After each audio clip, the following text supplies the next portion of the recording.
everyone.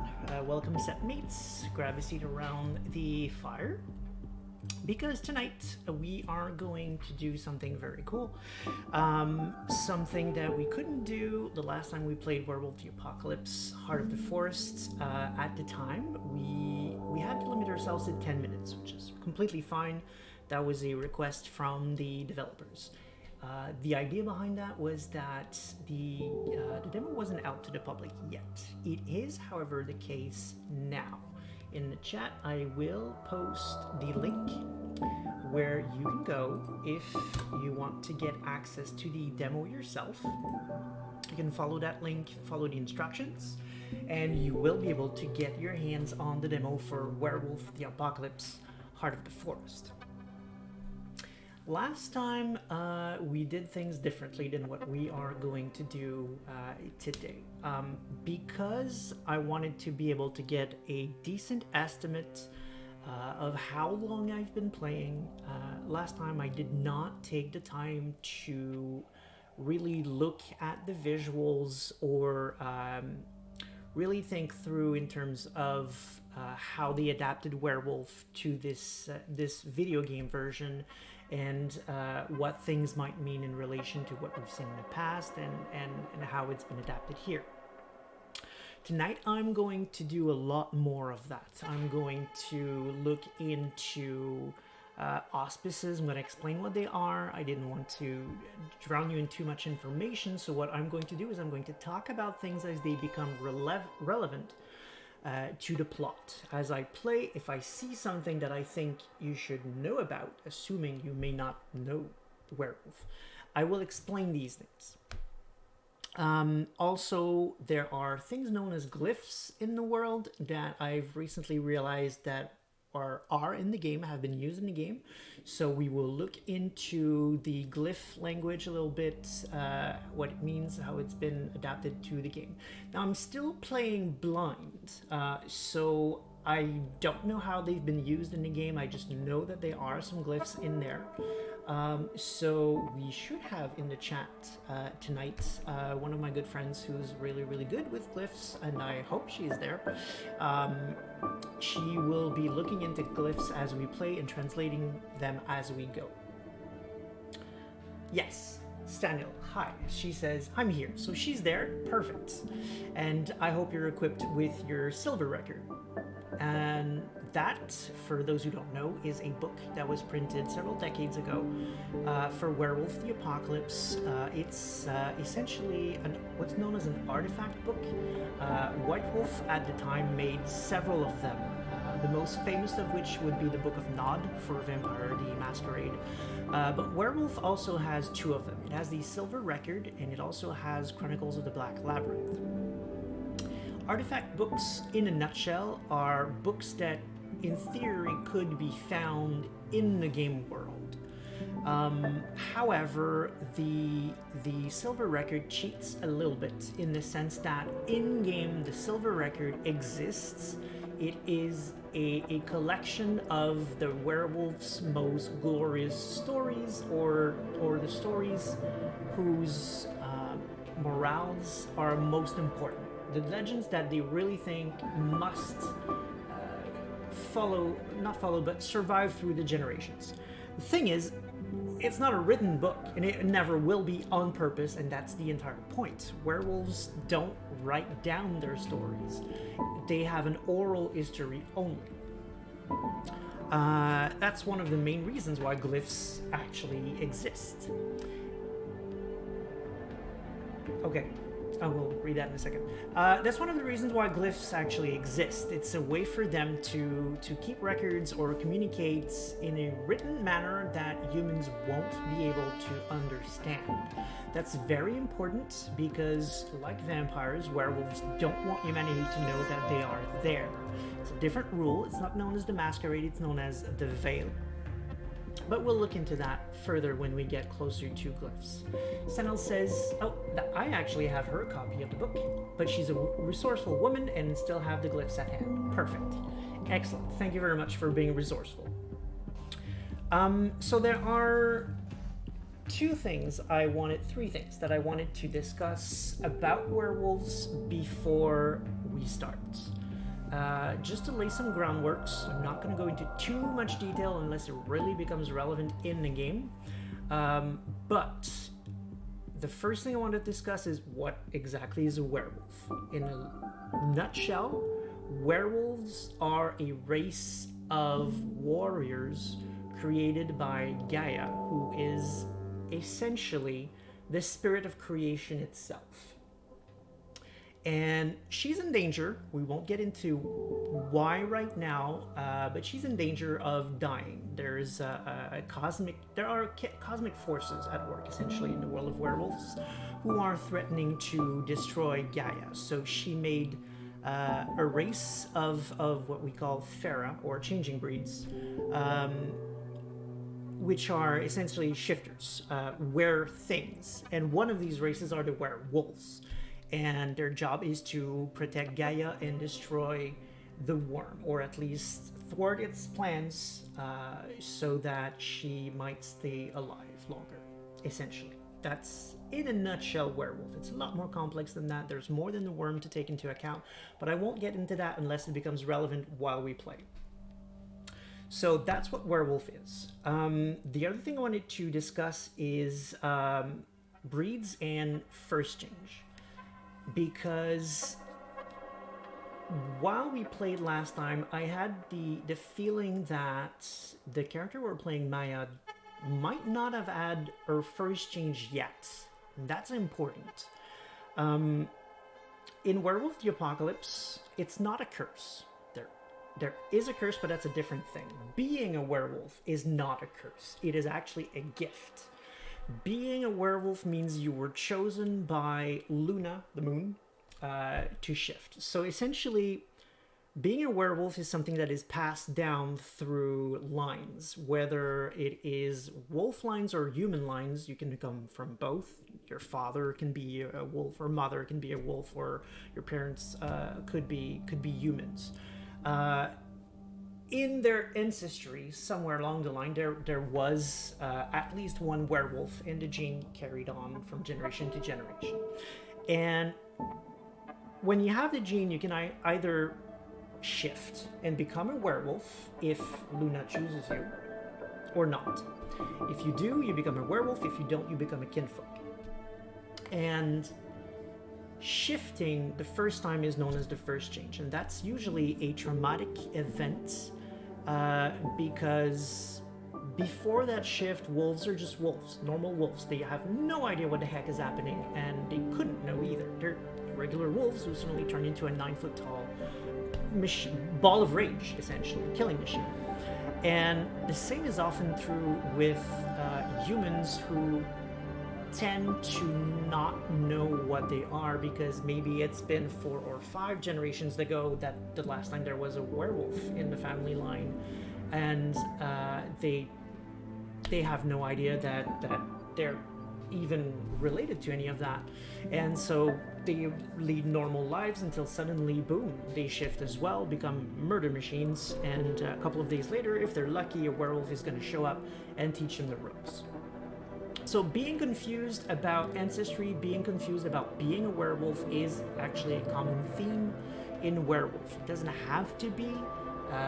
The lucky ones are raised among werewolves, and they know their heritage from the get-go, but that does not tend to be the norm. There's a third breed that I won't go into much detail right now. They're called metis, which is a term I'm told will probably change for the 5th edition, because there's a lot of baggage there that they're not interested in keeping. I don't know if that's official. It's just some word that's been going on in online, on several discords, on Twitters. So it's been said publicly, so I can repeat it, but I don't know what they're thinking about that. It's just, I know the term has been pointed out as problematic, and they know as well. That's all I know. So metis, for now I'll use that word, are born from 2 werewolf parents. Both father and mother were werewolves, full werewolves, not kinfolk, really full werewolves who enjoyed each other's company and had a kid together. That is actually against Gaia's law. That is not allowed. So a lot of consequences comes from that. And the child, when it's born, is actually born in the war form. So there are 5 forms. Again, I'm not going to go into too much detail, but the war form is the 9-foot tall murder machine. So you have a small baby murder machine, essentially, from birth. That is a metis. Those are the three breeds, and overall the setup for how they live their life and how the first change happens. Well, not how, but until then anyway. The first change itself happens usually around puberty. For humans, puberty, you know when that is. For metis, it's often around 8 or 9 years old, or lupus is more around 1 or 2 years old. So sexual maturity.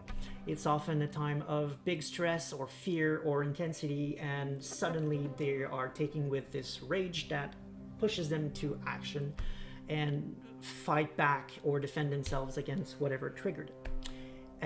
That can be anything, and that's why it's traumatic, because sometimes what pissed you off happens to be your younger brother, happens to be a kitchen table, you just bump your little toe on it. Sometimes it's really not an ideal situation, and tragedy happens. That is unfortunately very frequent. Hence the classic image from movies where after you change for the first time, you wake up covered in blood and that sort of thing. That's one of the themes they tried to get back with the first change. Metas actually have that easy because they don't have this traumatic event. Metas just kind of eventually figure out how to shift naturally. Around, again, 8 or 9, they just eventually kind of go, well, hey, I can have, normal skin. Damn chopsticks. Yes, damn chopsticks. No Man says it's a reference to one piece of art in a book that is hilarious and dramatic at the same time. It clearly shows a werewolf who went into frenzy because he was trying to eat with chopsticks, essentially. It's a silly scene, but it is extremely well drawn by an artist whose name I currently can't recall, but I absolutely love his art. He is by far the best werewolf artist. He definitely nailed the iconic werewolf. The big war form is called Krynos. He absolutely nailed what that form looks like. He defined it, is what I'm trying to say. He absolutely defined the art of werewolf in every way. So as I was saying, first change is dramatic events, and I don't think Maya has had hers yet. So I thought it was important to go into that. The other thing I wanted to discuss quickly were auspices. There are 5 auspices in Werewolf the Apocalypse, and I just want to go quickly over what those are. Because in this playthrough, I will be trying to aim for one of these 5. If you were there last time, essentially, by the time the demo ends, the game will tell you which auspice you are. Well, which auspice Maya is. Your version of Maya, anyway. So you can try to nudge in one direction or another, depending on what kind of game you want to have. And each of those auspices have, I'm told, a big impact on how the game plays out. So what's an auspice? Essentially, an auspice is your role among Garou society. That is determined by which phase of the moon was in the sky the day you were born, essentially. If you were born during a new moon, or 1 or 2 days before or after, you would be a Ragabash. Ragabash are a very complex auspice, but in a nutshell, the key word that represents them is tricksters. In White Wolf, or World of Darkness in general, tricksters tend to be an archetype that isn't just there to be silly.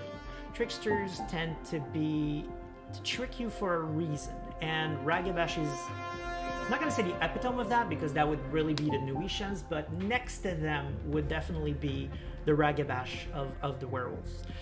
They are there to make sure that everything runs smoothly by being as chaotic as they can about it. The point of that, essentially, is that they, through trickery, will bring you to realize something about yourself.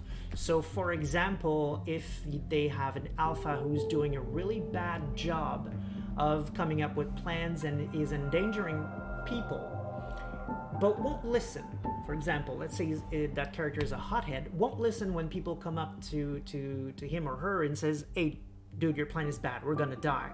It is the Ragabash's mission / job to make sure he gets it before people die. He's going to trick that character. He or she will trick that character as often as needs to be until that character learns humility and realizes, wait, there was a point to what you made me go through.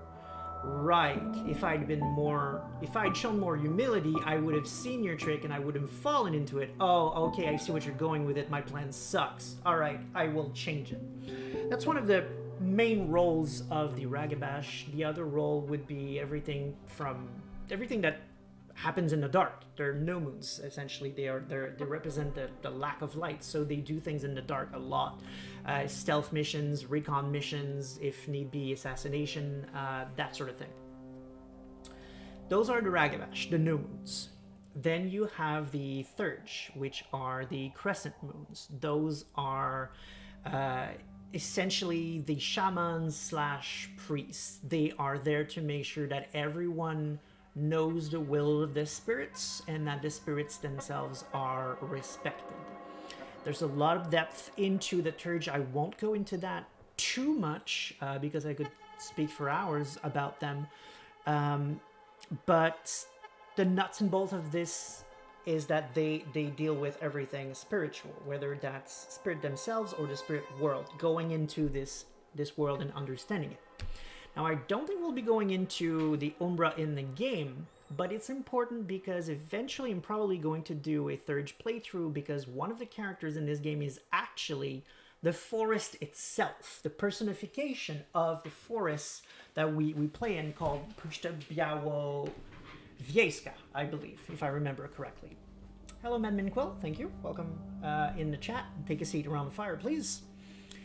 So, yes, Thurge are really, really cool. I really love them, but I won't go into any more details than that. I absolutely will, however, when the game comes out, do a full playthrough of the Thurge.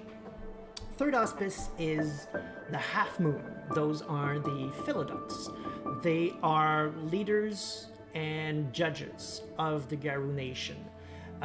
Their main job is to show the way and to rule the Litany, essentially, which is the set of rules. Again, I won't go into details as to what they are, but the set of rules that the Garou Nation uses, which is said to come from Gaia herself. So the Philodox, when a situation rises, will decide how the rules apply to a situation, and if someone needs to be punished, they will be the ones who determine what judgment is and what needs to happen afterwards. Then we've got the Gibbous Moon, which are the Galliards. This is actually the glyph for Galliard. The Gibbous Moon essentially is a 3/4 full moon. They are the storytellers and the teachers and essentially the morale officers of the Garou Nation. Their job is to remember all of the stories of the ancestors, all of the stories of werewolves in general, or not even werewolf, anything that could be, any story essentially that could be useful to a situation. Again, werewolves have an oral tradition, so they don't write things down. So if there's a particular creature, monster, entity, or whatever that needs to be taken down, they're not going to take notes and archive it somewhere for it to be easily found. It is entirely on the shoulders of the Galliards to remember all of that lore and seek it out, essentially. Hello, Terraria for Life. Thank you very much for coming and joining us. Currently, just going quickly over the 5 auspices, and then I will be starting a new game. It's entirely on their shoulders to remember that and pass on the information when it is critically necessary to try and save everyone. They're also the people who are going to entertain people at monthly moots, essentially, sort of not exactly a party because it's more of a ritual, but it's something that happens every month. It's very important. Tatalia for Life said, like Zion, favorite Galliard. Oh, hello Zion, hi. Thanks for coming. Cool. He's a person I'm actually playing Werewolf right now. He is actually the Galliard in the pack that I'm playing in right now. Hi, really nice to see you, man. So as I was saying, Galliards, that is what they do. They entertain people with songs and stories, and they keep them alive with lore. And the last auspice is the Aron. The Aron is essentially warriors in a race of warriors. So they are the best of the best. They really are tough to take down. They have all the magical gifts to kill things quickly, essentially. But they're a bit more complex than that. It's not just about going forward and killing stuff. It's also about making sure the rest of the pack is safe. The Aron are tough and they know they're tough. So part of their jobs is to make sure that they're gonna get the worst of it so that the rest of the pack will survive, essentially. It's also their responsibility to be glorious, as weird as it may sound. They have a responsibility to inspire others to greatness through their own actions, essentially. So those are the 5 auspices.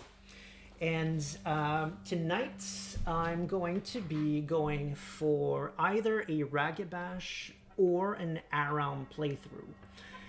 The idea being that Rage is closely tied to these 5 auspices. Ragabash being the auspice with the least rage, and Aron being the auspice with the most rage.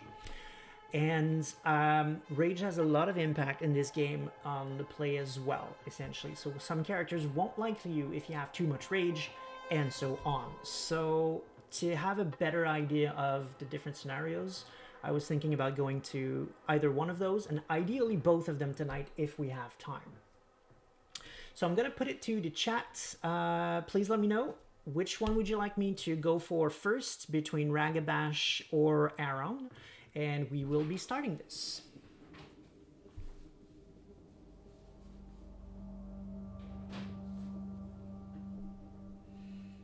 Just waiting for the answers to come in. Of course, this being live, there's a small delay between what I say, what you hear, and then what I hear back. Play Willow. Right, okay. So that's 1 vote for Ragabash. In the game I was talking about, I actually play a Lupus Ragabash, so that's what Terraria for Life is saying. Nomad is also going for Ragabash. Interesting. Okay, so that's 2 for Ragabash. Anybody else? Going once. Going twice. Yes. All right. Ragabash it is. So we're going to go for the path of least rage. And okay, 3rd vote for Ragabash, so that definitely settles it. So we're going to try to be as cool as we can be, essentially. Fight rage at every step of the way and be as friendly as we can be. Ragabash are not necessarily the friendliest. That would probably go to the Galliards, but I'm thinking in this case it's going to help us land the Ragabash if we go further away from rage. So we're going to try that and see where it goes. New game. Progress will be deleted, are you sure? Yes. That was my original play that I did 2 weeks ago. I was trying to go for Philodox back then. Oh, right, I didn't say. It's a bit obvious, but I'm going to mention it. The Aron's moon is, of course, the full moon.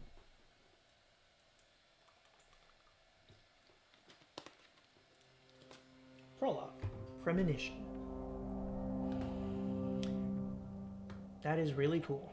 And interestingly, this looks like an owl, and I'm sure Zion is going to react to that because our totem, right? Werewolves run in packs, and packs of totems, essentially, spiritual guides who show them the way, and the pack we have with Zion, the totem, is actually an owl. So let's start the chapter. Sorry for taking a moment there. I'm actually taking in the sights because the first time I did not do that at all. Okay, so tutorial. This is a game about rage and how it helps us do things that need to be done, as well as things that we later regret, sometimes both. How do you feel about that? So already we're falling into something that bears mentioning. Rage is a mechanic in Werewolf the Apocalypse. It is a resource, essentially, that you can spend and that you can gain.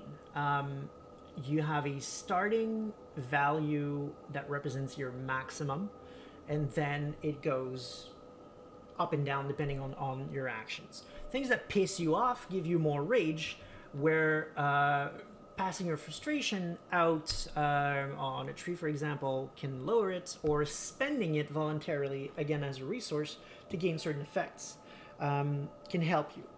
In the tabletop game, this is mostly used for two things: extra actions to kill stuff, or shift instantly to any of the 5 forms. Now, in this particular game, we'll figure it out. I don't know yet how it is used, but it seems to say that it's used to get things done. So makes a certain amount of sense, I believe. Since this will be, of course, more social, being a narrative game, than in the sense that it won't be as combat heavy as an actual werewolf game. So we'll see how this plays out. So, great, I'm always angry? No. I'm okay with anger when it's useful? No. Well, I prefer to think before I act. I'm gonna go with that. It's probably gonna help us be Ragabash. Your rage is low. Yes. So you're the observant and cunning type. That's okay. There's no right path here. Just your decisions and their consequences. Let's just follow the path and see where it takes us. Consequences, schmonsequences. I'm smarter than that. Interesting. I can see them both as being Ragabash answers, but this one sounds sillier, so I'm going to go with the Ragabash. I'm going to go with this one as being Ragabash. Probably correct. See, cunning went up. And we have our first glyphs here. Stanil, if you're still there, did you see it? Oh. Ooh, interesting. I don't know if that was there last time. So we don't have the name of the character here, but that's fine. We'll know later that it's Maya, but it says that we're in Krynos form, so that's interesting. I did not notice that last time. Okay. Okay, so the glyph did not specifically represent cunning. That's interesting. Personality assessment. All right. Do we have anything on that glyph, Stanil? This looks like one of the moons here. Okay, can I keep it open and keep playing? Yes. Okay, so I'm gonna keep it open so Stanil can look into those. It's a construct. Do you mean it means construct, or you mean it's two glyphs put together?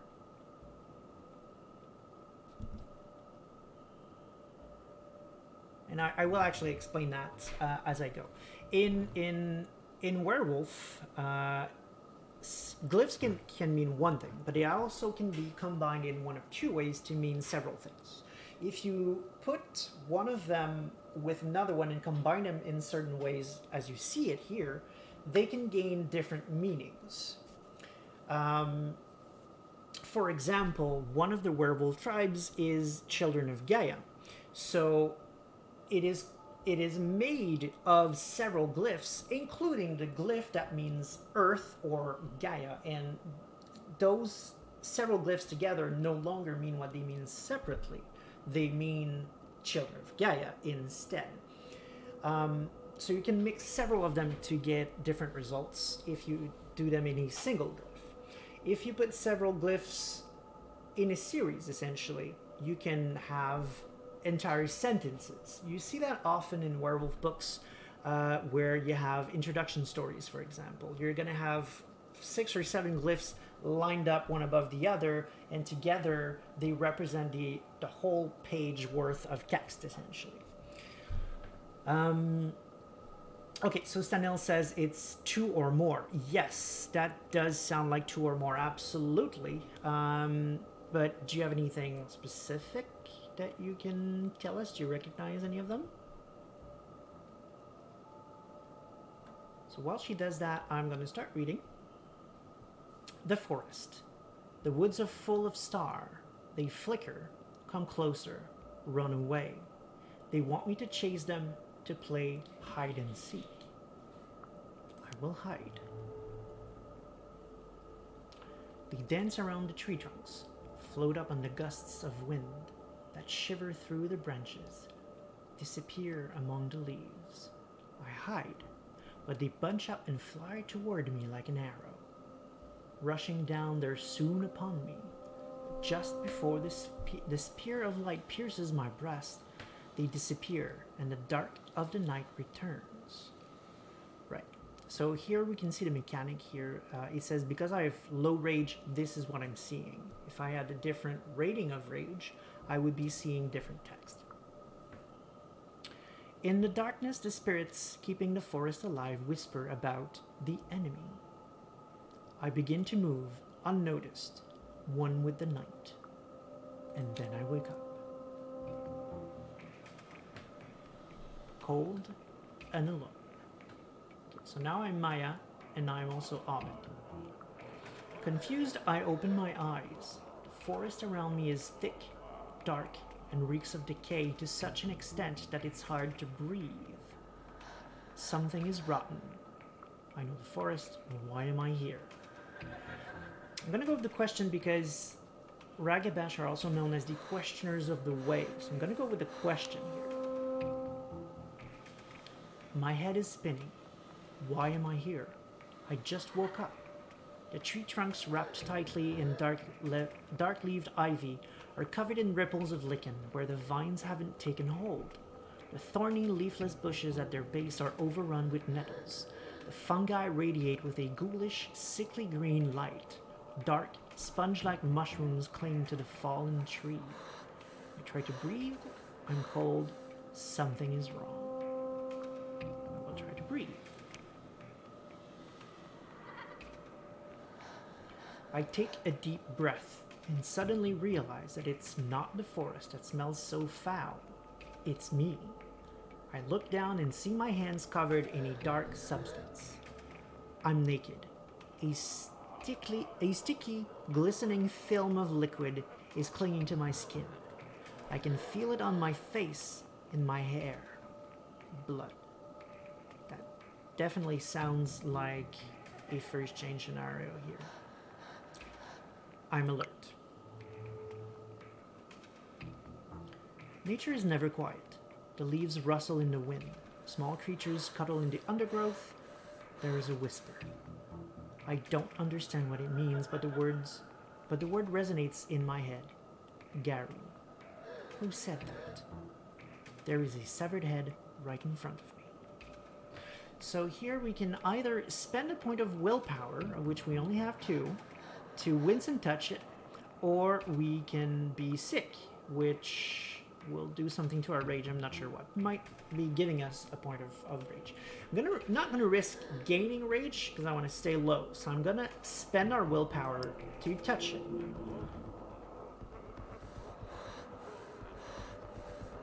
Interesting art.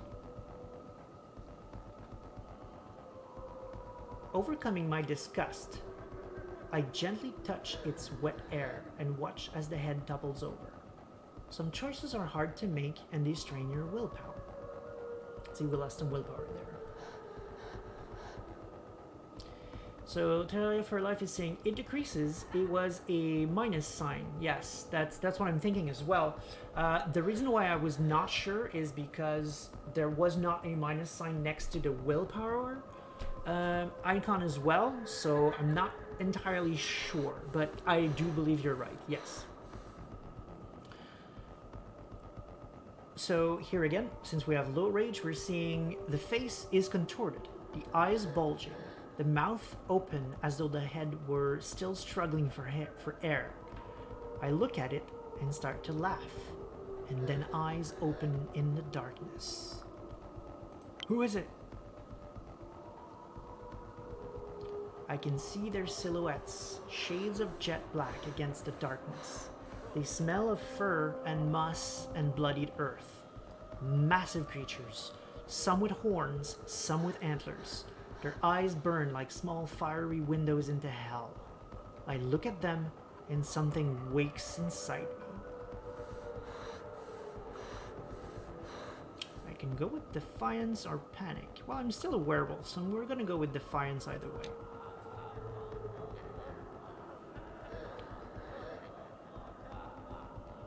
They tell me stories of their lost battles and dying hopes, and I say no.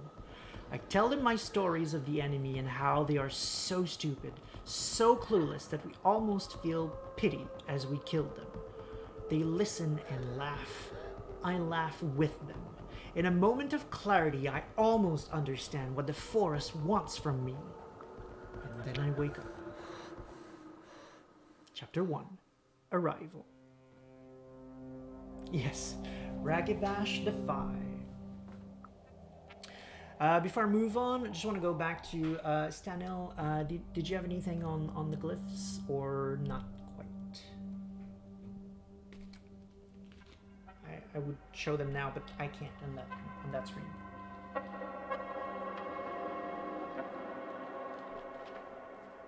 Yes, I will absolutely do that on the next screen. Perfect. So we're going to start chapter 1. So this is essentially where we stopped last time. It had been 10 minutes at the time. So I'm really, really excited to see what happens next. So we wake up in a bus. Wow, okay, this is cool. This is cool. Last time is, again, I couldn't look at the graphics, but I love the sound effects.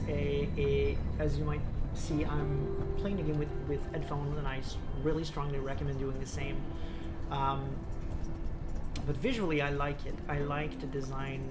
You can see what feels to me like woods going past on the window, through the window, sorry, as we're driving in the bus.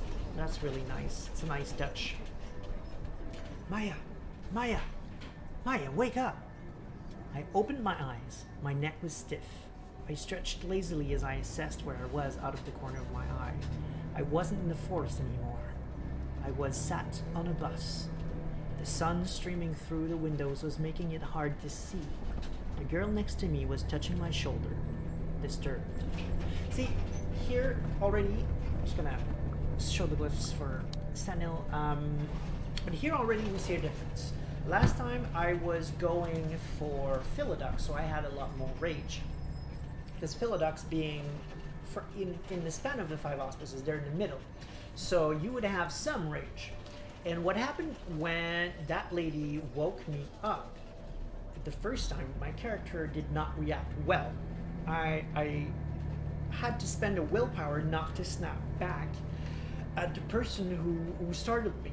So that's really nice, because now that I have low rage, which makes sense as we're going through Ragabash, it's not even an issue. It's not even mentioned. I just wake up, I'm fine, hey, what's happening? So already we're seeing differences just on the level of rage that I'm having. That is very cool. I comforted her, or I laughed it off. I'm not going to be a jerk, so I will comfort her.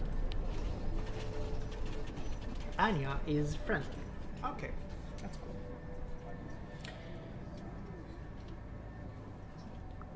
Text. I'll keep the glyphs open. It's all right. I squeezed her hand to comfort her. She looked at me concerned. They were laughing, like maniacally. I blinked. The memory of the dream was still there, and the taste of blood in my mouth.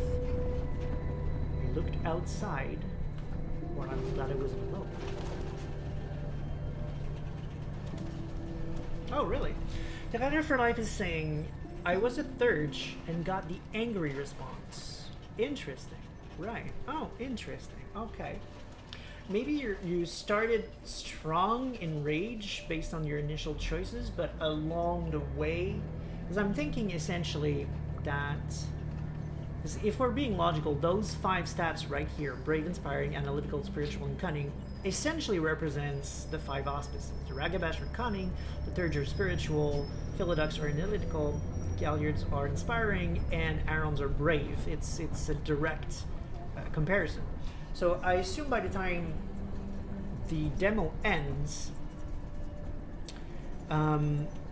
by the time the demo ends, whichever of these is strongest, that's going to be your auspice. So what you had, Terraria, might be that you started strong rage, so you had the angry response. But by the time you ended the game, you were high in spirituality.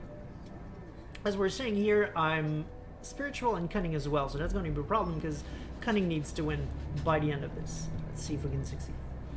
We also have Stanley who says, personality looked like Munster, encompassed by the Philodux moon, but the claws are not exactly Munster. Okay, so what she's saying here is that you have the moon here that indeed looks like, as if we remember, this is what the glyphs of the phases of the moon look like. Oh, sorry, you don't see it fully here.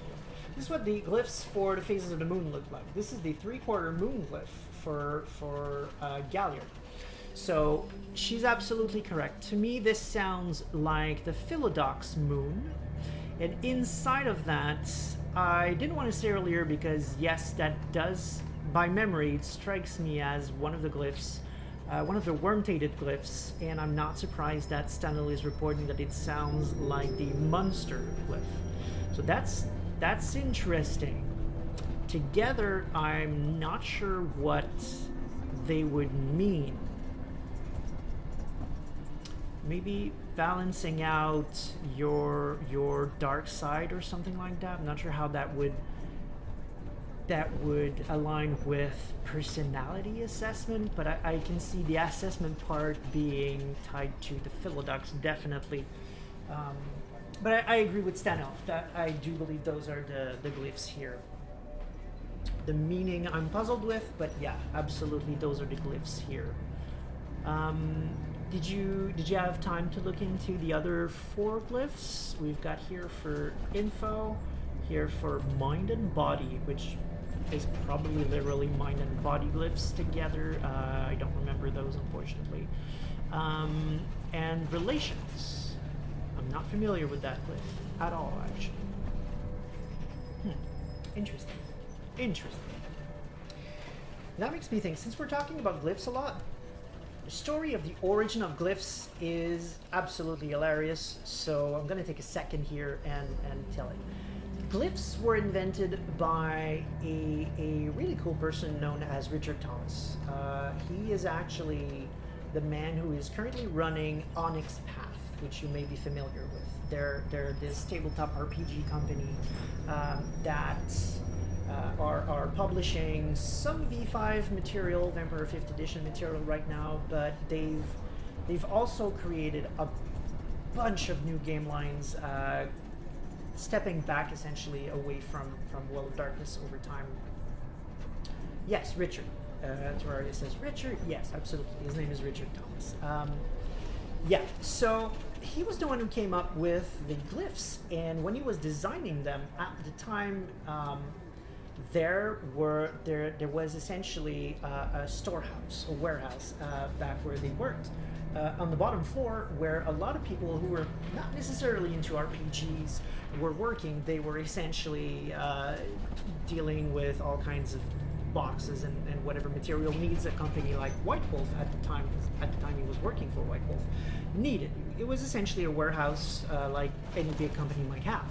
So what he did is he taped markers to his fingers and tried to imagine what it would look like if some crinos were clawing signs on walls. So what happened is that Richard Thomas came down there surrounded with people who are ostensibly not at all into imaginary worlds, and he just looked like a madman with markers taped to his hands, and he was clawing boxes, cardboard boxes, to see what he could come up with in terms of different symbols.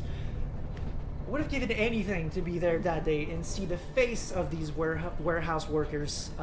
That just, wow. I love that story. And this, my friends, is how the glyphs were born here that we can see. The idea, yes, by the way, is that the glyphs are things that are meant to be drawn by a claw, a Clorino's claw, when they're in a war form. So they're meant to look like claw marks because that's exactly what they are. Terraria for Life says, sounds like a The Office skit. I absolutely agree. Absolutely. But, I mean, I heard it from the guy himself in, essentially in a podcast known as Werewolf the Apocalypse, the podcast, from Josh Heath. So he told that story live in the podcast. So I have to believe it's true. But yes, it absolutely sounds like a The Office skit. I agree. So, moving on, or rather moving back into our game. We have... I looked outside, or I was glad I wasn't alone. I'm going to go on the social side because I'm trying to go more cunning than spiritual, and Ragabash are a bit more social than Deathurges are. Terraria says, I believe you, just saying what it sounds like. Yeah, no, I got that. I did got that. If it didn't sound like I got it, I apologize. But no, I believe you too. That's yeah, I got that. So I'm gonna go with I was glad I was not alone. Thank you for coming with me, I said. The girl next to me smiled. I think we're almost there. Her name was Anya. We'd met a couple of weeks earlier on the orientation day. She was from Norway, a tall, broad-shouldered, calm person. Sorry, I missed where I was. Tall, broad-shouldered, calm person who wore her long hair in braids. Somehow I'd managed to talk her into this crazy field trip across the lands of my ancestors. We were there to study medicine, or she seemed excited. Interesting. We have that because Anya is friendly. The fact that she's excited doesn't really tell us why we're there, and that's important because, again, based on your choices, you can literally change what the story is of the game. Like why you're going into the forest, essentially. The whole premise changes based on your choices. So it looks like if I choose this, the story is literally we're just friends and went on a crazy trip. I think I like that. I'm gonna go with that. It sounds like something completely random, so I'm gonna go with that. Anya reached into her backpack and took out 2 apples. I'm really happy we decided to come here, she said. Yeah, I said, offering her some of my cabanossi, dried meaty sausages that were so much better than the original polished ones back in the US. I was glad Anya had decided to come with me. I had problems keeping friends around and really needed one.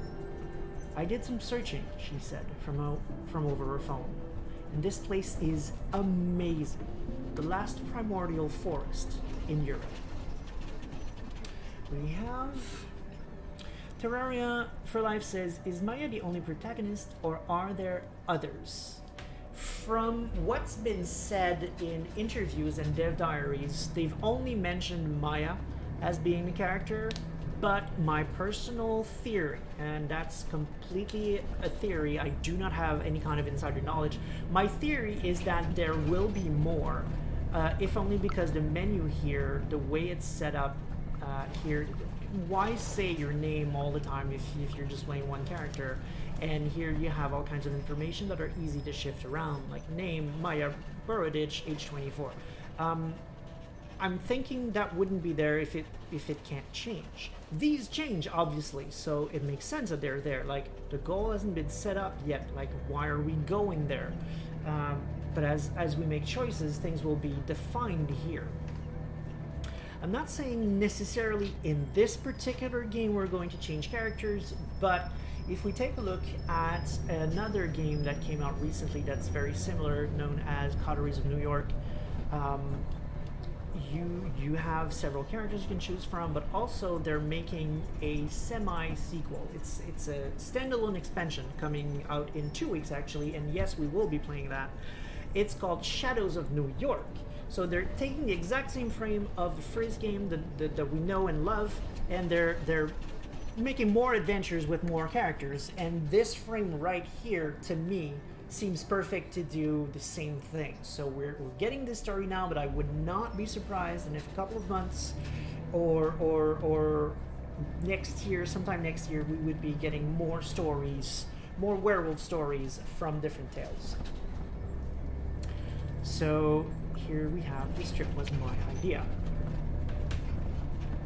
Our summer language course was starting in a few weeks, and I'd managed to talk Anya into skipping the tours of concentration camps and old churches and visiting Białowieża National Park with me instead. So far, it's beautiful, she said, her eyes smiling. But why are we here again? Good question. Why were we here? There being Białowieża, a small village in northeast Poland, where near the border with Belarus. It was famous for its national park, the very last European bison, and according to a quick web search, occasional tensions between far-right troublemakers and the local Belarusian community. The most honest answer would have been because I've been dreaming about the forest in Białowieża since I can remember. But people didn't understand when I said things like that. I looked her in the eyes. I kept it simple so I wouldn't freak her out. I told her as much as I could, or I told her everything. I'm going to be nice about it as well. I'm going to try not to freak her out. I'm looking for my roots. I kept it simple so I wouldn't freak her out. I knew my family was from there. None of my relatives spoke about it though.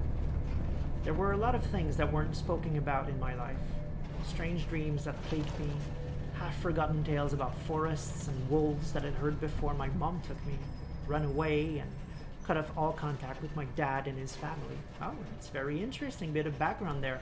The last time we played, I believe we had something different, something about her grandfather.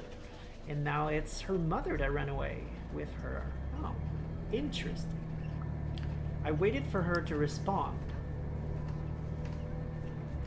Anya fell silent for a moment. I think it's great that you come from such a magical place, she smiled. The last ancient forest in Europe. Thousands of years old. I wasn't sure if I was fond of that magic, but it was hard to ignore. Anya joined me. And that was precisely why I needed to do something, anything, about that damn forest and my weird-ass family. Okay, sounds like this is the choice that sets my goal. Maybe not the earliest one at all then. Unless it has some impact. It might have. I had to face the forest, I had to learn the truth about my roots, or I had to figure out my future. Definitely not going to go with face the forest, that sounds more of an Aram type thing. Truth about my roots is definitely a Galliard thing. Galliards are about ancestors all the way. Or I had to figure out my future.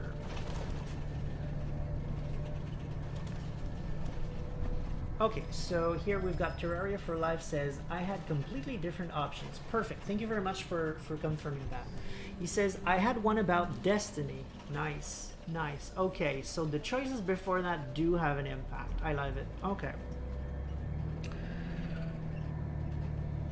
I'm gonna go with truth about my roots. I think that's the most Ragabash one. Although it's more of a Galliard, but still. My grandfather's stories, secrets, my mother running away. There was a mystery in my past. It was time I uncovered the truth about who I was. There was a mystery to uncover and an adventure to be had. I couldn't wait. Welcome home. Białowieża looked like an overexposed photo of a village, with the contrast turned all the way up.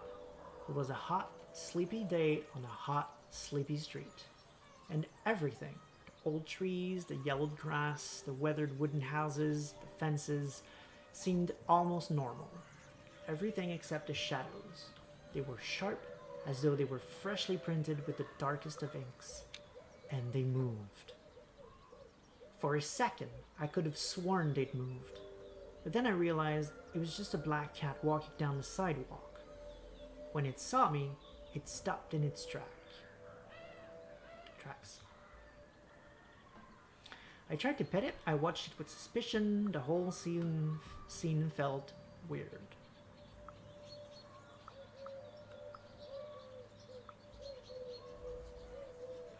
Sounds like this is the more of a third option. I'm gonna watch it with suspicion. Hey, do you think there are rabbit cats? Because this one is acting weird. I mean, there are rabid squirrels. Why not cats? She shrugged, looking around. Didn't you say your friend would be waiting for us? But he wasn't there, and the cat was still staring at me. Let's go. Anya put on her backpack. I'm tired, and I really need to find a toilet. For a moment I was tempted to just get out of the sun and worry about my missing friend later. My missing friend? Okay, I thought he was Anya's friend, but Maya apparently has a friend. Okay, cool. I decided I didn't meet him, or the meeting was just too important. I don't have enough information, I think, to make that choice, so I'm gonna go with whatever gives me more to do. I came here for that after all, so I'm gonna wait for him. Let's just wait a little longer, I said. I don't have his number and we really need to meet up with him. His name was Bartek. I'd met him online while researching Białowieża. The man knew everything there was to know about local history. I asked him to check if anyone in town remembers my grandparents. I hope he's found something. I really need to pee, Anya said, like it was a 5-year-old and not a very bright one. Low rage. I made my best puppy dog eyes. I could be pissed, which would grant us more rage, so definitely I think Terraria for Life was absolutely right about this. Actually, it makes sense. Since he played the demo, he would have known. I apologize for earlier. Definitely, you would have known what you're talking about. Absolutely. Okay, so when there's a fist, that means it costs us willpower to do something. And then some actions will tell you if you're going to gain or lose rage for doing it. Okay, good to know.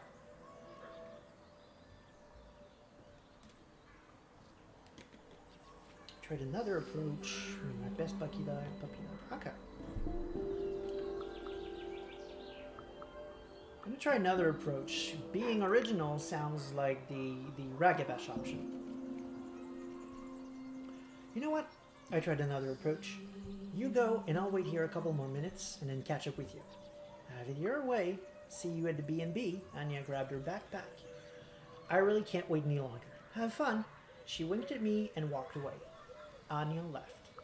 So I waited. This changed colors. Is that because something moved? Pursue to regain... Oh, that's interesting. Okay. In a lot of games in the World of Darkness, if you succeed at some kind of personal goal, usually defined by traits known as nature and demeanor. For example, if you are a survivor kind of person, whenever you survive through hardships, for example, you would regain willpower. So in this game, what they're doing is they're giving you a goal, and it sounds like every time you do something that gets you closer to that goal, you regain willpower, which is awesome. I love how they did that. Awesome. Okay, and we see also our relationships with other entities like family. It's complicated. Bartek, sympathetic, and Anya is still friendly to us. Good. Interesting. We're still tied with spiritual and cunning, so we're gonna have to continue to try to fix that. So I waited, and the creepy cat waited with me. Bartek was 15 minutes late, flustered and apologetic. It was his dad's company, he explained while catching his breath. He'd had to help him out with some paperwork. Stanel is saying mind and body looks like the Aronglyph upside down with silver and what looks like the marker for realm or star, but toned down. Makes sense as Arons are the physical ones for body. Okay, I see what you're going with. And mind is said to shine. Silver gives sacredness to the whole. My interpretation. I like it.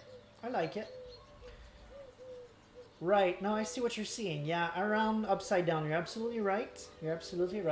Okay, so interesting. They're playing with the auspice signs here, just for example, this one should be straight, but it's actually skewed, and this one's completely upside down. I like it. And the slash here is silver, right? You're right. I remember now. Yeah. And this is shiny, sort of. Okay, I see. There's another way to see it, I believe. Like, there's a spiritual aspect to silver in and of itself. Silver is connected to the spirit of Luna, essentially. And Luna is an important person in werewolf mythology. She is the patron, essentially, of werewolves. Gaia created the werewolves, but she couldn't do it alone, essentially. All of the changing breeds, because there's more than just werewolves. Whoever decided to make them, because it's not always Gaia, usually needs backup of some sort from another powerful entity. And those entities are usually the ones that bring things like shape-shifting into the package deal. So for the werewolves, they can shapeshift because Luna gave them the gift of rage, and with that gift of rage comes shapeshifting. Why is rage associated with shapeshifting? I don't know, but it is. So for example, if you're out of rage, you're stuck. You can't shapeshift anymore, in some editions anyway. Until you regain rage. You can also even lose the wolf. If you're out of willpower and rage, then you're completely screwed. You can no longer shapeshift at all. That's a problem. You can fix it, essentially, if you regain enough of each, but it's a big issue. So my point here being that the reason why werewolves are allergic to silver is because their patron is Luna. So silver for werewolves is a very spiritual thing. It even goes so far as to block their spiritual connection. If they carry silver with them, they have a harder time doing spiritual things, essentially. Because right now in this game, we're only talking about two resources, which is rage and willpower. But there's a third one known as gnosis, which represents spiritual energy. And the more you carry silver on you, the less effective gnosis you have, essentially. So I'm thinking body is definitely tied to Around, whereas silver as a very spiritual thing might represent the mind, especially with the flashy, shiny thing there. So yeah, that is a very, very good interpretation, Stanley. I think you're spot on. Did you have any luck with this one? Because honestly, this one, I have no idea. I don't think I've seen this one at all. Relations. There's maybe something with nation, but even the nation is more of a squarey lines. It puzzled me greatly. Yeah, me too. I have no idea. I think this one is a new one that they probably made for the game, because again, the only glyph I can think of, it doesn't look like that, but the only glyph I can think of that might have to do with community is literally the glyph for nation, as in Garu Nation. So I guess we can skip this one. I don't think we're going to figure that one out. I think it's new. But this one's familiar though. I think the three lines here, I do believe is one glyph. That means something to me, and maybe this one as well. So I think those are two glyphs. Stanils is saying, I can't see the title beside. It's your big face. Oh, right. Okay, right. It says relations here. I can't see it at all, but this line here says relations. This says family, it's complicated. This says Bartek, sympathetic, and this is Anya, friendly. So it's essentially the factions, more or less, and how where we stand with those factions, essentially. If you can find that, that's great, but I don't think we will. I'm pretty sure that's completely new. But this one here, again, I believe those are two different glyphs that I think we can find. So going back to the story. So I waited, and the group of cat waited with me. Okay, yeah, so Bartek just arrived. He seemed uncomfortable. And I said nothing. I'm absolutely, completely, and totally going to make him uncomfortable and ask what this is about because I am a questioner of the way, going for the ragabash here. Still friendly, that's a good thing. I thought you were on summer break, I said, noticing his discomfort. You said you study forestry. I do, but my dad has a lot of different businesses. One of them is loosely connected to wood, so he uses me whenever he can, he said as he rubbed his neck. Fathers, I shrugged. I could understand daddy issues. He was tall, broad-shouldered, and had freckles all over his face. Come on, I'll take you to your place. His accent was broad, very Eastern European. Again, love the art. Maya here, I think, or maybe Anya, is more blending in the back in blue, so I couldn't really admire him, but this one is colored more realistically, more or less, and so I can really see what they're going with, and I like it. The art style is great. Looking forward to seeing Anya more in front, essentially, and colored normally, more or less. Really liking this. Really liking this. And again, the sound is great as well. Here I can feel like I'm in the forest, essentially. I can hear howls in the background. That's really nice. I flooded him with questions. Anya would have liked him. I caught him looking at me. I will absolutely flood this guy with questions. Luckily, he loved talking about his home, so when I flooded him with questions, he kindly obliged. He talked about how the village had become a tourist destination, how the logging industry had moved to a nearby town, how the trains had stopped coming, and how the local train station had turned into a hotel for wealthy foreign hunters. The dozens and dozens of bison statues scattered around the village watched us indifferently. Statues of bisons. Oh, interesting. And I just want to stress the fact that this is based on a real-world location. If you weren't there the first time when I talked about it, it's based on a real-world location. It actually is a very primal forest in the world, and everything they said is true. That forest right now is in danger of being cut down. They have machinery right now chopping trees and making them into planks within seconds. This is happening right now in that forest. So everything you said before about having the last bison and things like that, this is true. So it's interesting to see in terms of real world lore that there are dozens and dozens of bison statues scattered around the village, watching them indifferently. That is very cool. Knowing that it's a real place makes small details like that shine. We walked along the only street in the village, slowly making our way towards the outskirts. The trees were growing denser, their scent becoming richer and more pronounced. I took a deep breath. I like that they're going for the scents description because werewolves, of course, have great senses, especially the scent. So did you manage to trace the name I gave you? I asked. Bartek shook his head. Nothing. Absolutely nothing. Sorry. He was avoiding my eyes. A trickle of sweat ran down his temple.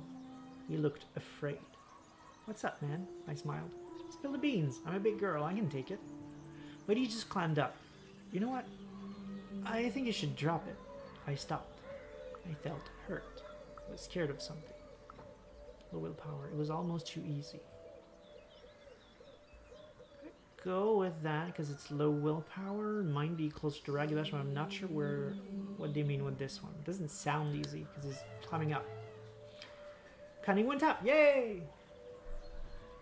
Good guess. Bartek tensed up, but I just shrugged and smiled. Okay, let's go. He looked like I'd pulled a rug from under him, but you said it was important. Oh, okay, because we're using reverse psychology here. I see. He was ready to crack or spend a willpower to I played the best friend there was. Uh, I've only got one willpower, so I'm gonna keep that. I'm gonna go with he was ready to crack. I got you. I laughed and punched his arm. I knew you wanted to tell me. The game tracks your decisions on how Maya approaches problems. They will accumulate and gradually reveal what kind of person she is deep in her heart. The story changes to reflect Maya's personality. Well, he brushed his forehead with the back of his hand. I did ask. I started with the old people. I told him that my friend from the States was looking for her roots and wanted to know about the place her family came from. You know the drill. At first, people were very, receptive. I waited for the other shoe to drop. And then I mentioned your name, which is Borodich. I started losing my temper, or I urged him to continue. I don't want rage, so I'm urging him to continue. Bartek, no dramatic pauses, please, I urged him. The tension is killing me. One of the old men here told me to go to hell. The other spat on the ground, and his wife crossed herself. For a moment, he looked younger and smaller. And then, my own grandmother told me to stop asking. She said something else as well. I tensed up. What? I asked. She told me to pray for you. Suddenly, the sweet, golden afternoon wasn't so sweet and golden anymore. Who was I? I felt shivers run down my spine. I'm gonna laugh it off, being a Ragabash. Nicely done! I punched his arm and laughed. I almost thought you were scared of me. Bartek smiled awkwardly. Yeah, it was just old wives' tales. Look at me, I winked at him. Do I look like the big bad wolf to you? He said. We walked in silence, but my mind was in overdrive. People didn't want to talk, and that could only mean one thing. I was on the right track. Gaining some willpower, baby! Goal progressed. My pulse quickened, and I tensed up like a hound that smelled blood. I was on the right track. Every time you learn or do something significant that brings you closer to your goal, you regain willpower, as we saw a bit before. Bed and breakfast. Białowieża had a few hotels and hostels, but the preferred form of accommodation was bed and breakfasts. That's where we stayed. Man, that art style, amazing. I kind of wish, I don't know, if maybe developers see this, maybe they'll like the idea. I don't know. I'm just saying something. A feature that I would like would be just like a button here that I could press, so that this hides essentially temporarily, just so we can see the fullness of the art. That would be cool. That would be a nice feature. Maybe I'll mention it on Discord. Who knows? Białowieża. Oh, we said that. Sorry. I found one that was nice, clean, and that had good reviews. We had a room on the second floor with a huge window and a great view of the forest.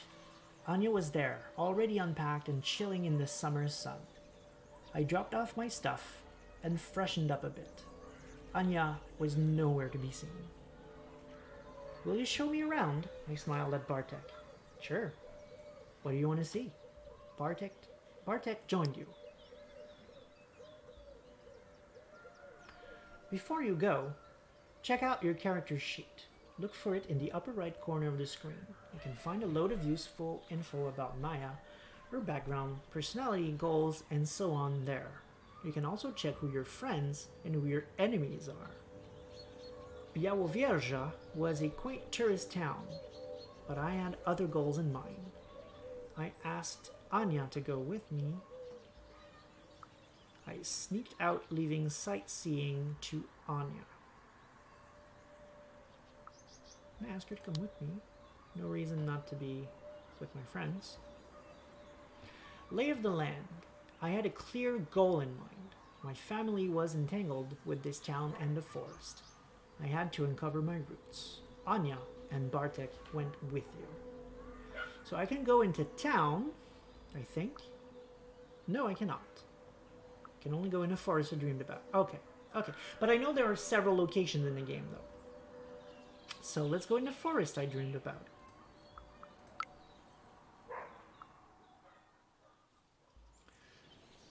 Before I read this, Terraria for Life says, foreshadowing big bad wolf. Absolutely. Absolutely. The biggest, baddest wolves there are. Krynos, man. They're big. Into the woods. It was dark in the woods. Dark, humid, and chilly. The leaves didn't let through a lot of the sunlight. Danielle looked at the three of us over his shoulder. How do you like her? We'd met maybe 20 minutes earlier. Bertek had told me Danielle was the best person to go to if you wanted to see the forest, so we found him, and now here we were. How do you like her? He's probably talking about the forest. I wasn't sure whom he meant, or he was a strange one. Let's go with that.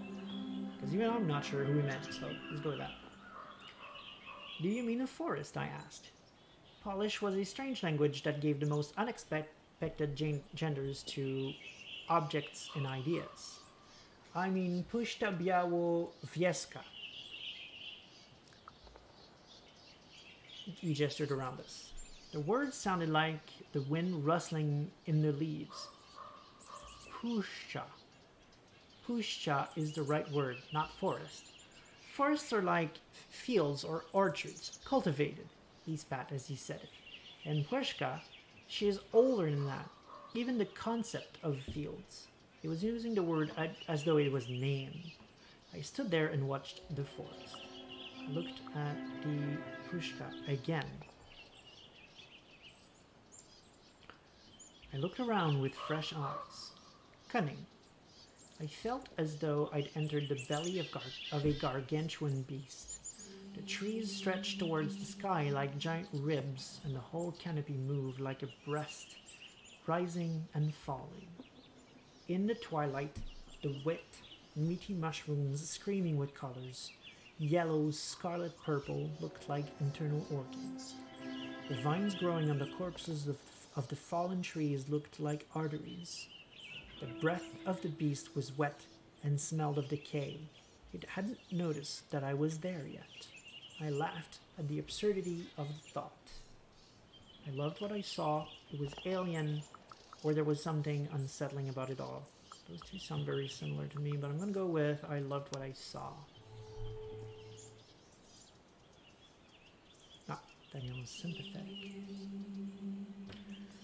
There should be more places like this, I said earnestly.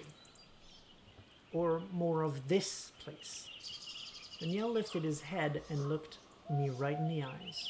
Yes, you're right, he said with a serious expression. He was a strange guy, slender but muscular. Not the CrossFit type. It was more the kind of strength you get from working all day long in the open. His skin was weather-beaten and bronzed like the sun, like tanned leather, and he moved in a very deliberate way. But his fingers were slim and delicate, and his eyes were the strangest shade of yellow-green. Then I remembered why I was here. Perhaps he knew my family, or I asked him about local legends. I'm gonna go straight for the family. You're a local. Maybe you've heard of my family, I asked. I'm not from here, but my family was, I continued. And I think something secret connects me to this place. I dream about the forest a lot. Daniel stopped abruptly and turned to me, watching me for a while. His nostrils flared as though he were tasting the air. Daniel is sympathetic. Yes. His face broke into a smile. I think our families might have known each other many winters past. Puszta still remembers. Come on, he started walking. I know exactly what you need to see. That piqued my interest. More willpower. Interesting. So most likely Daniel is either a werewolf himself, or a kinfolk. If he's a werewolf, he might have access to certain abilities or gifts, as they're called, that he might have just used right there, and smelled what I was. Essentially, he might have just seen, oh, that is a werewolf in front of me. So I was right. There was something hidden in my family's past, and it seemed to have a lot to do with the forest. With every step, I was getting closer to solving the mystery. So I followed him. Yellowish Forest. Place of... Oh, no, okay, sorry. I thought I had a choice. At the crossroads, we have to choose a path, he said. There's the old wolf den, or I could show you the barrows first. Or a clearing that some folks call a place of power. Ancient graves, buried secrets, old stories, family divided, magic, tourist trap? Interesting.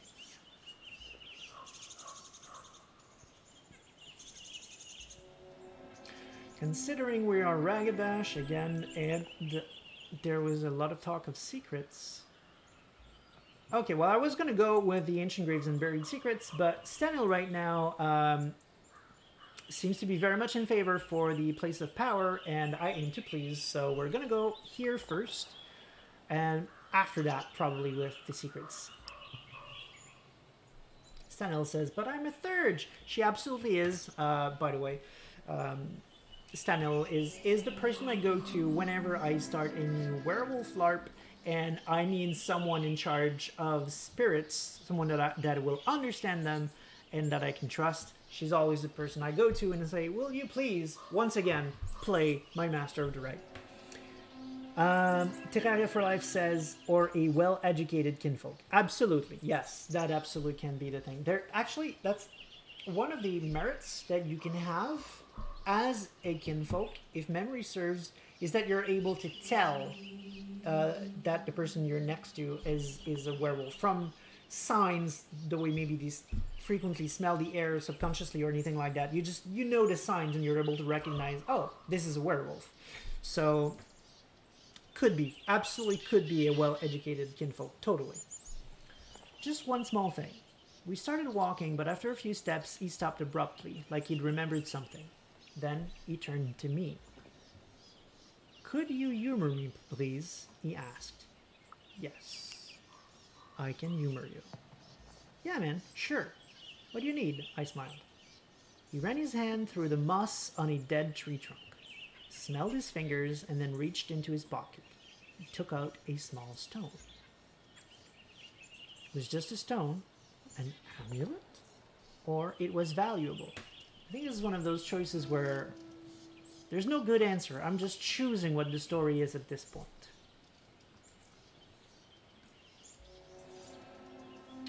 Huh. Don't see why you would show me a valuable thing. Amulet doesn't sound very werewolfish, so we're gonna go with it was just a stone.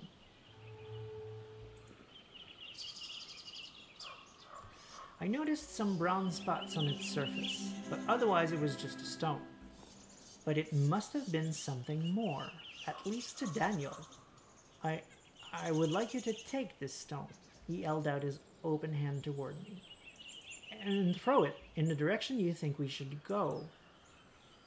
I humored him, or was it a good idea? Absolutely will humor him.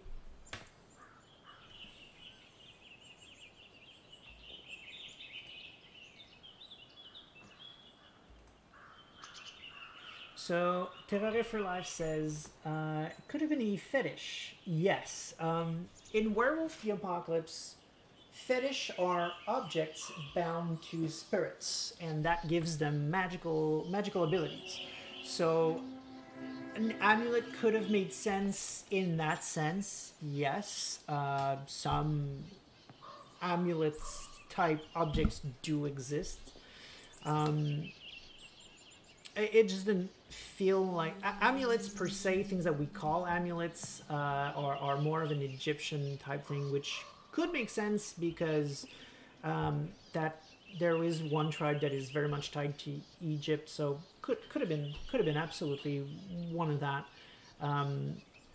But I don't know, it didn't feel like the kind of amulet I was thinking of. When I think about amulets, I think more about mages than I think about werewolves, essentially, which is why I went with that.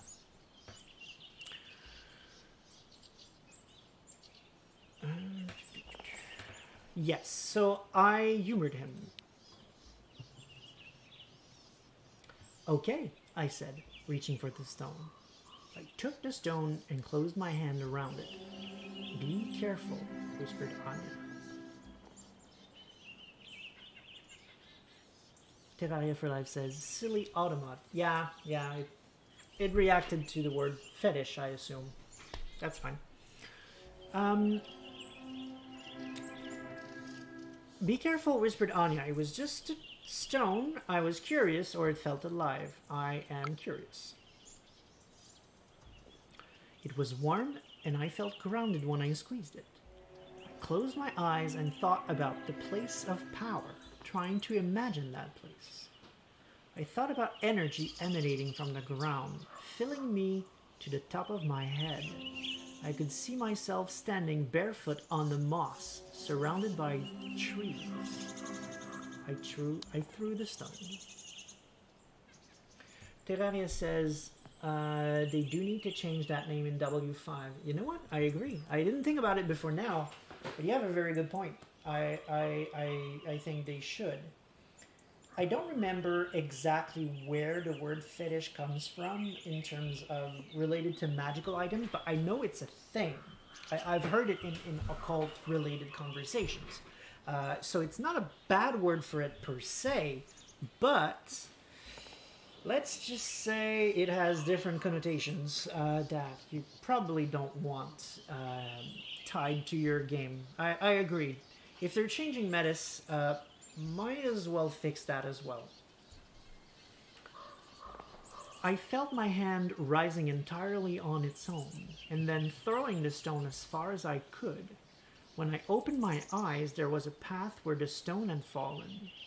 I hadn't noticed it before. Okay, Daniel patted my back. Let's go.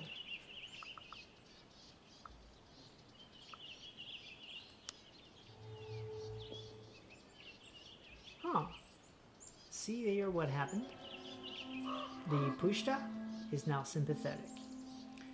I think I mentioned before today, the forest itself is treated as a character.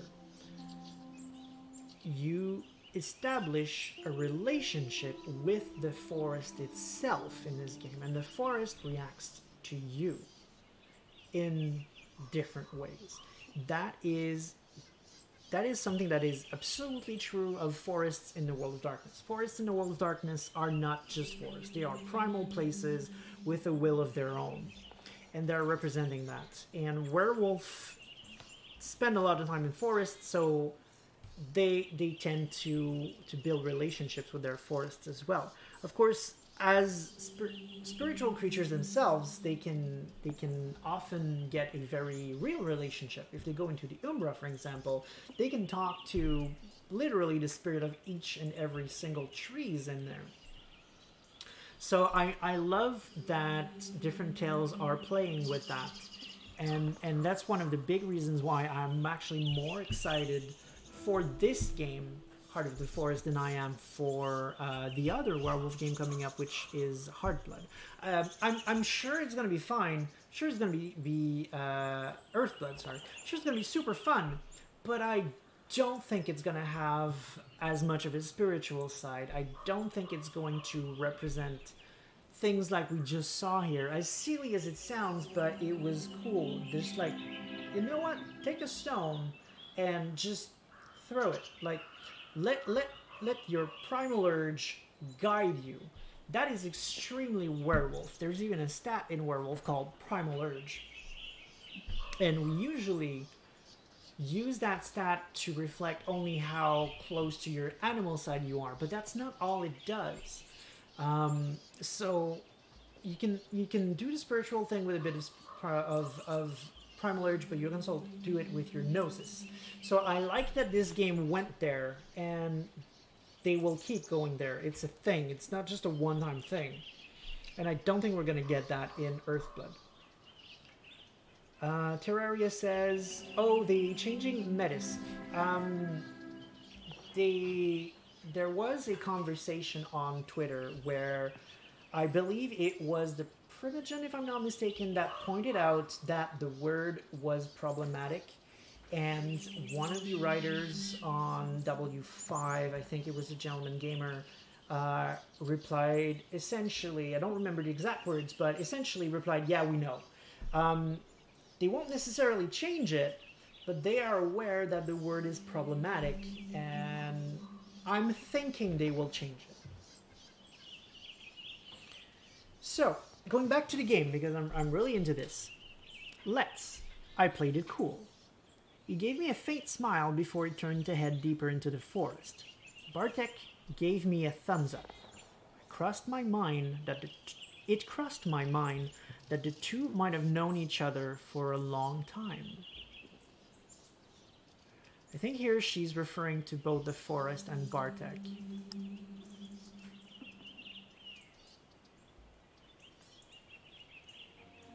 But then again, Daniel is closer to the forest, so maybe she meant Daniel and Bartek actually.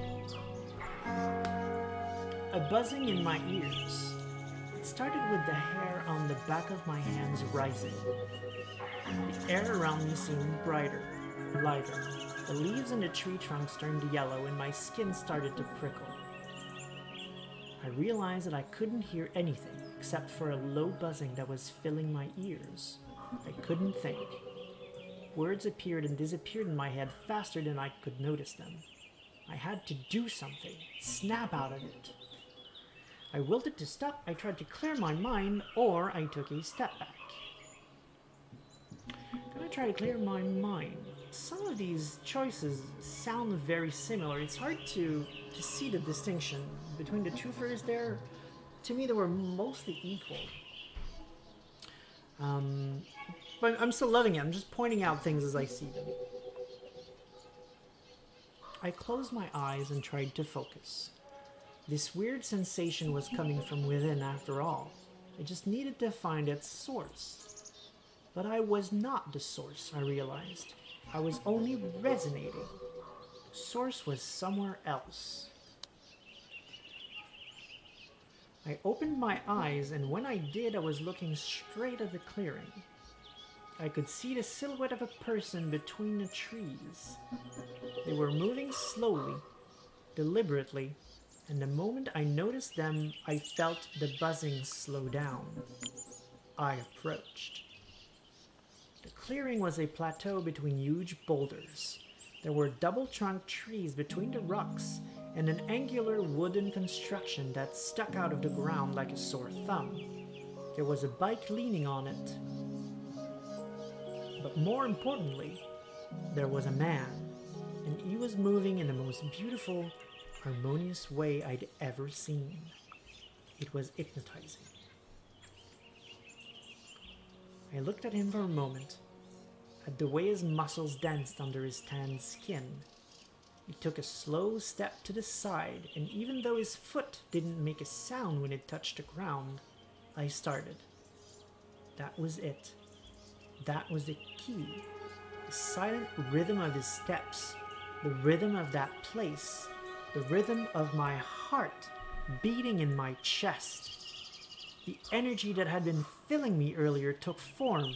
It was flowing in rhythm with his steps, with the flow of his hands.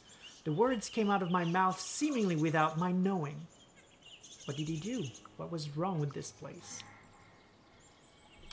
Terraria for Life says, I know I'm not an expert, but the bottom one looks like little symbols for the black spiral.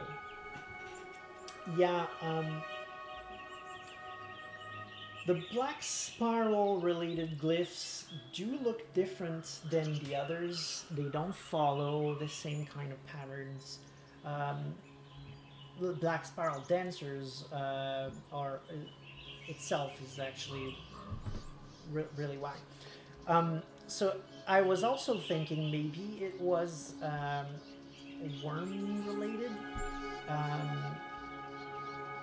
But as Daniel just said, it's too symmetrical for Black Spiral. Yeah, I agree. And also, I'm assuming we're playing the good guys here.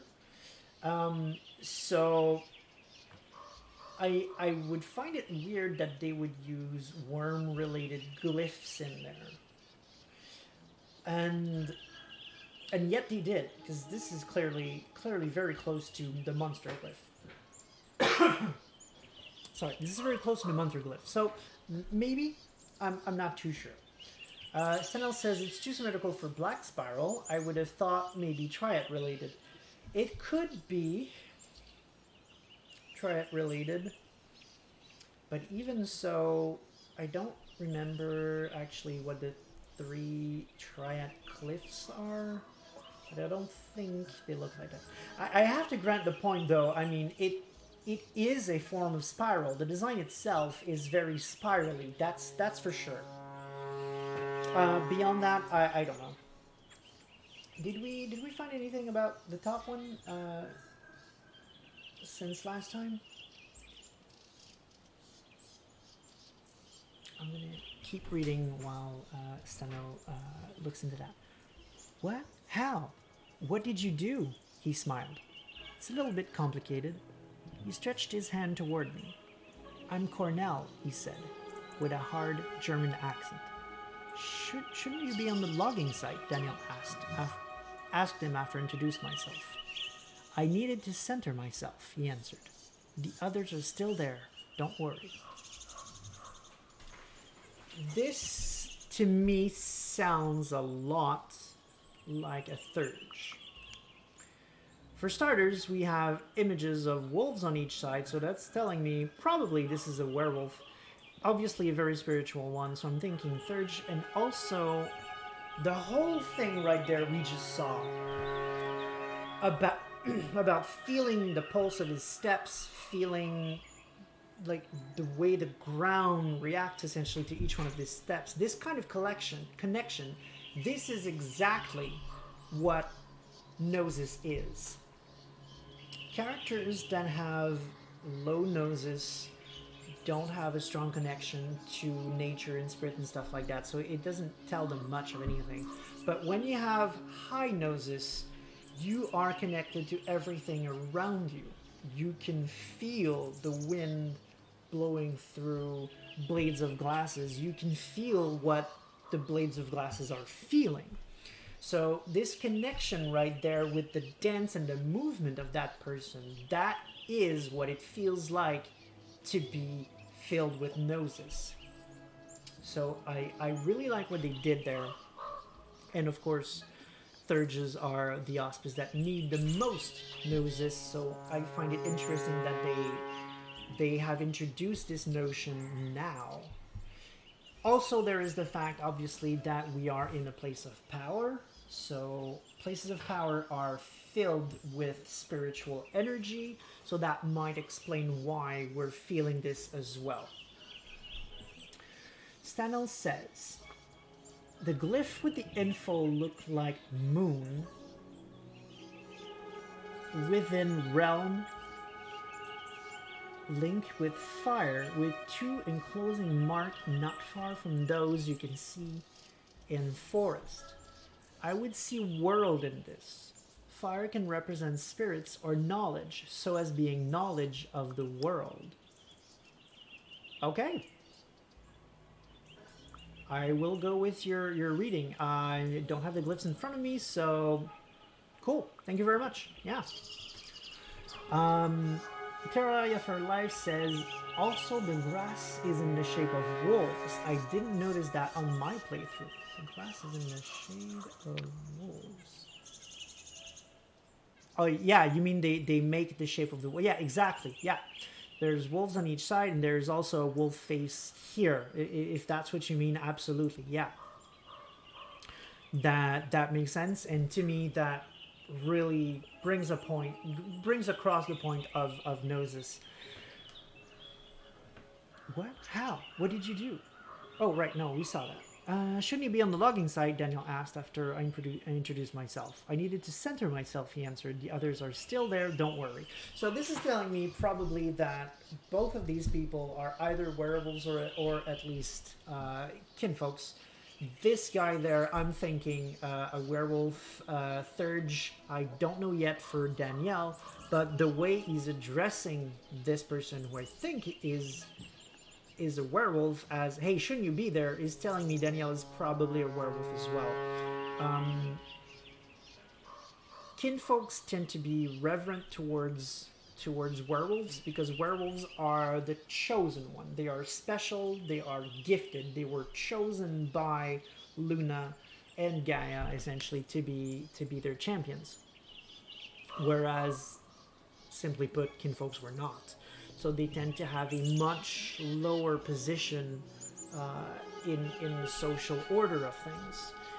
It changes from one tribe to another, but the general conceit is that. So the fact that Danielle is speaking as an equal, saying, "Hey, you should be doing this," is telling me they're probably both werewolves. They were cutting down trees in this forest, or center himself here.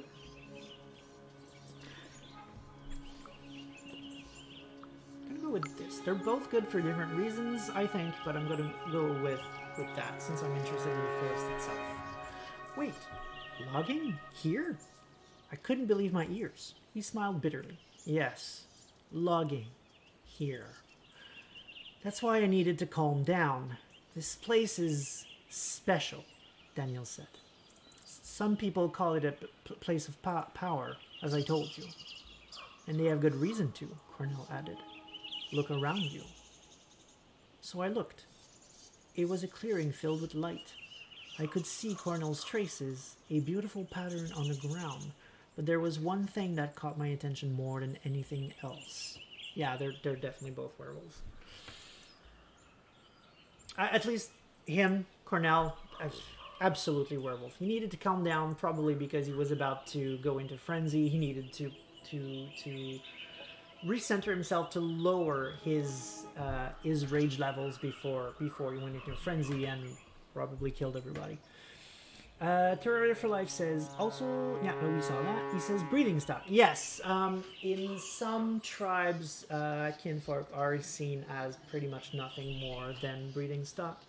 However, if we're going into that, I would like to point out that in Werewolf, there is a huge difference between what the core books say the reality is and what the reality actually is when you start reading other books.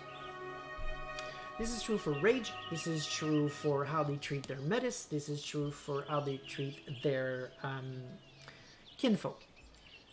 As a matter of fact, most tribes treat their kinfolk really well. Just about the only one that is really not good with their kinfolk is the Shadow Lords. Shadow Lords have an aspect of being dominant, so they tend to be very dominant towards their kinfolk, and they expect their kinfolk to know their place, essentially.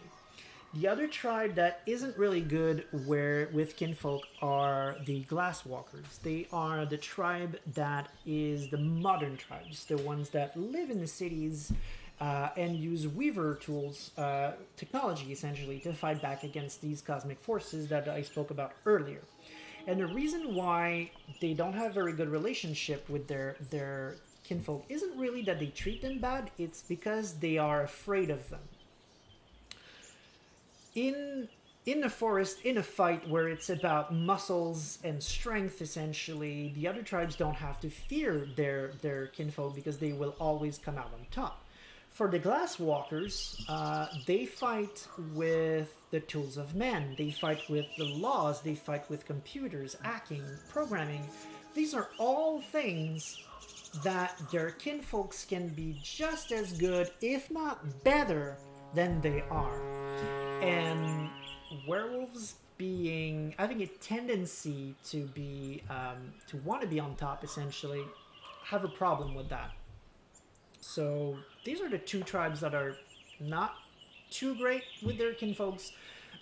All of the other ones are fine.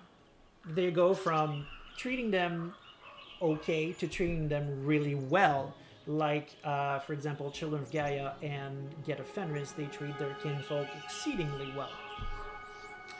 So that's one of the problems that I have with werewolves. There's this dichotomy, this disconnect that happens as soon as you start reading further than the core books. A lot of the preconceptions the core books try to sell you unravel. This is one of them. There's more, but I won't go into that. I just thought it was relevant now because of the conversation we were having with Terraria now.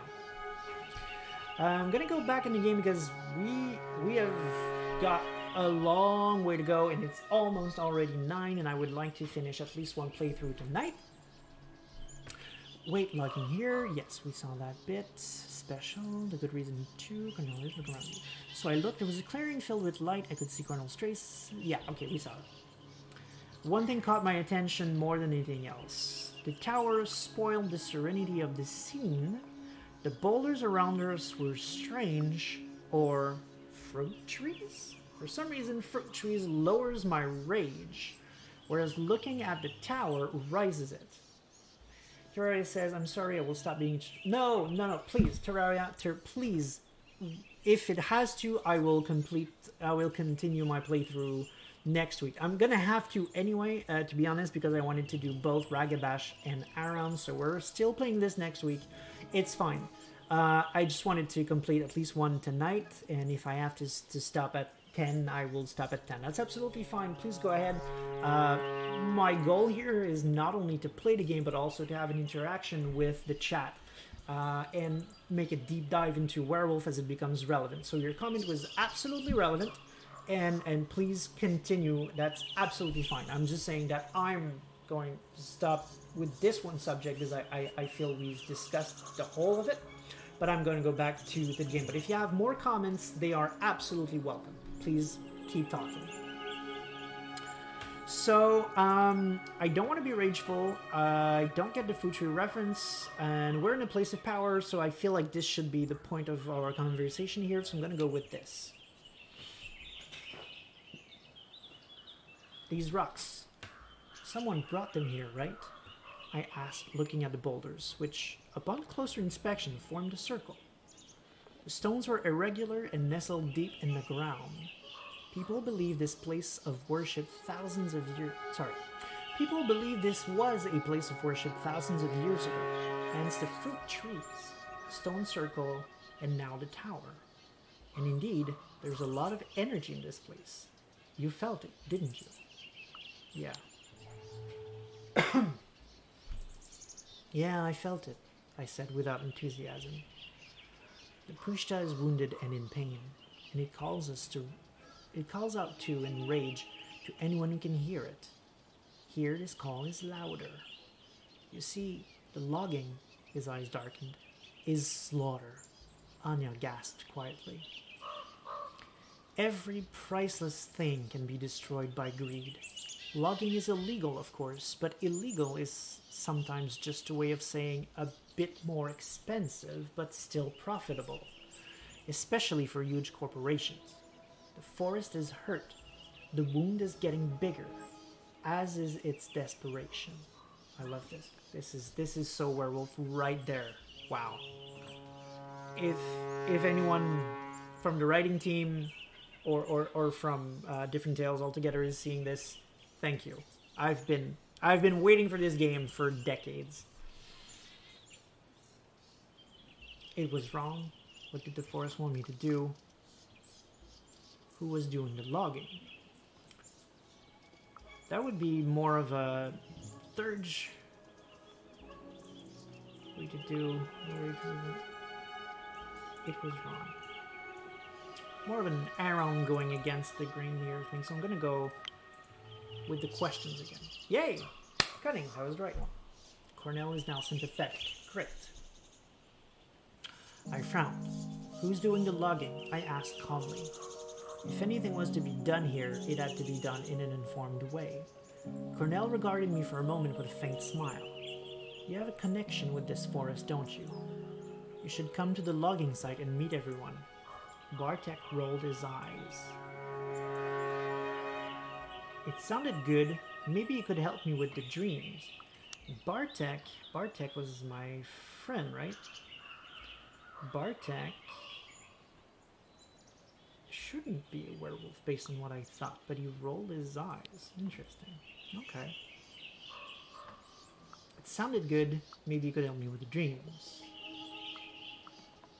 Well, if you have a dream issue, you want to talk to a third about it for sure. Let's do that.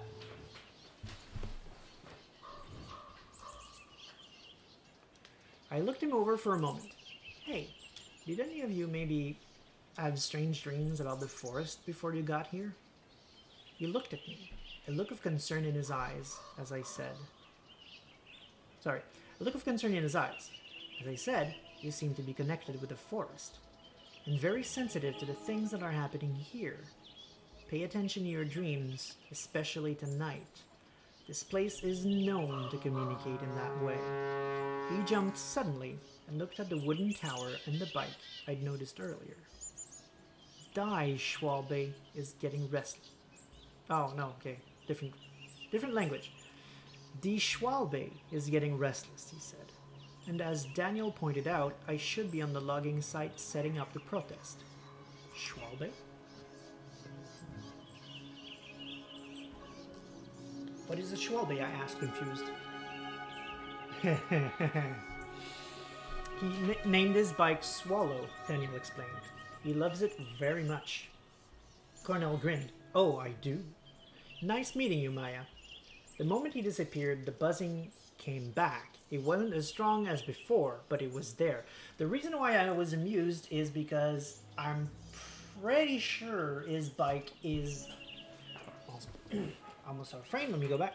I'm pretty sure his bike is a fetish. I mean, he named it. Come on. That might even be the name of the spirit that is inside the bike. All I wanted to do was get out of here. In the shadows. The forest was alive around us, vigilant but not alarmed by our presence. That was extremely cool. Stanel, thank you very much for making me go there. I'm glad I saw that. Okay, so chat. I know I said before I wanted to go to the ancient graves and buried secrets, but you know, listening to you the first time paid out. So I want to hear where you want to go. Are we going to the wolf's den or are we going to the barrows?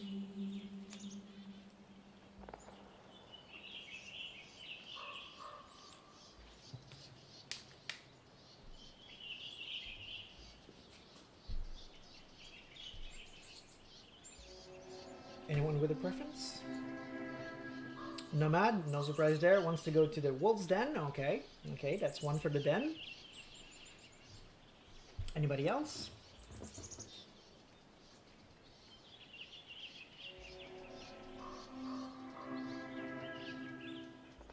Gene Test goes for the wolf's den. Okay, so that's two for the den. Pretty sure that's what we're gonna do. Going once, going twice. So, okay, let me just drink a little bit, because that was a lot of talking for 2 hours. Just gonna... Okay. Thank you. Meet your people first. I assume that you mean the wolf's den then? I assume that means wolf den for you, so we're gonna do that. Okay, we are going. The old den. The first thing I noticed when we stopped was a pine tree. A pine tree I knew. Okay. I remembered it. Small, twisted, and crooked, with roots sticking out of the side of the hill on which it grew. I knew it was wise. Every bend of every branch held hidden knowledge that was waiting to be discovered. Months before that, when I decided to come to Poland, I dreamed of that tree. I was sure of it. Just like I was sure that under its roots I'd find a burrow, and a few feet away another one, like two dark eyes gazing at me as I approached. Daniel passed me and approached the tree. He pressed his cheek against the trunk. Hello? He said quietly. I said nothing. Was there someone else there? Or hello again. Alright, I'm gonna play along. Let's say hello again. Hello again, I said quietly. Daniel looked at me with surprise, but didn't comment. Bartek blushed a little and looked at his shoes. Yes. Hello, he mumbled, hands in his pockets. This is the den, announced Daniel. It's abandoned, of course, but still worth seeing. Why is it abandoned, or it didn't look very impressive?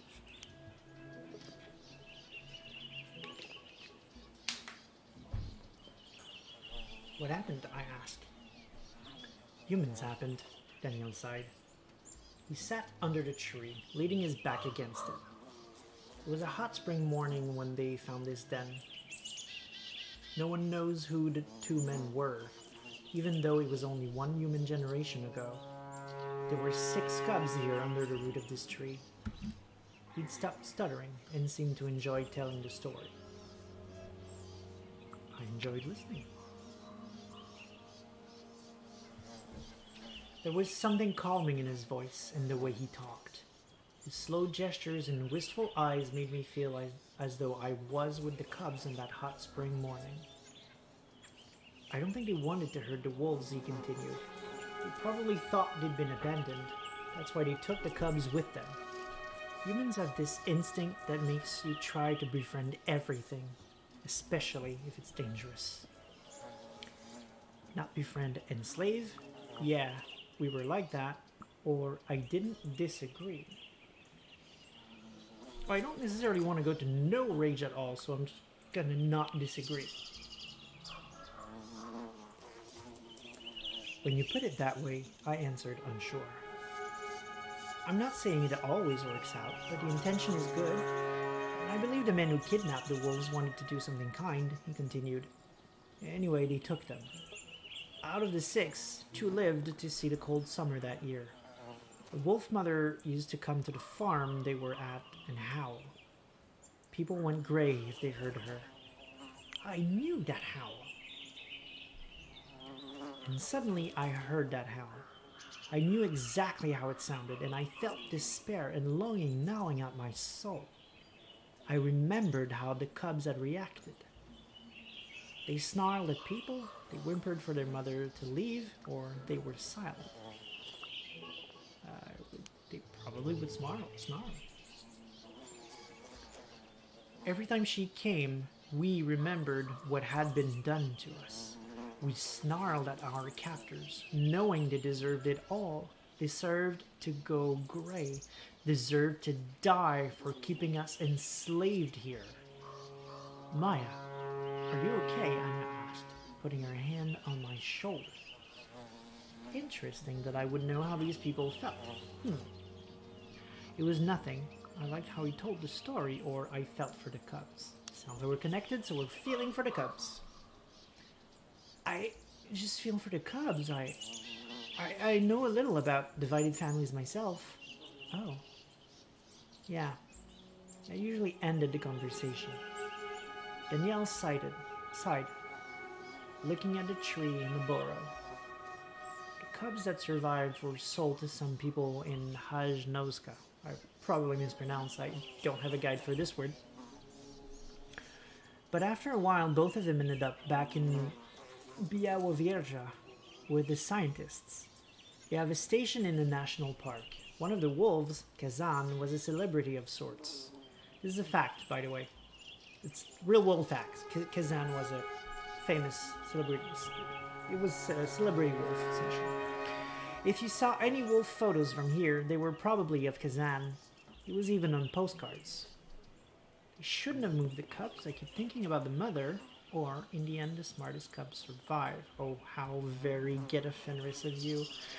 Gonna say they shouldn't have moved the cubs.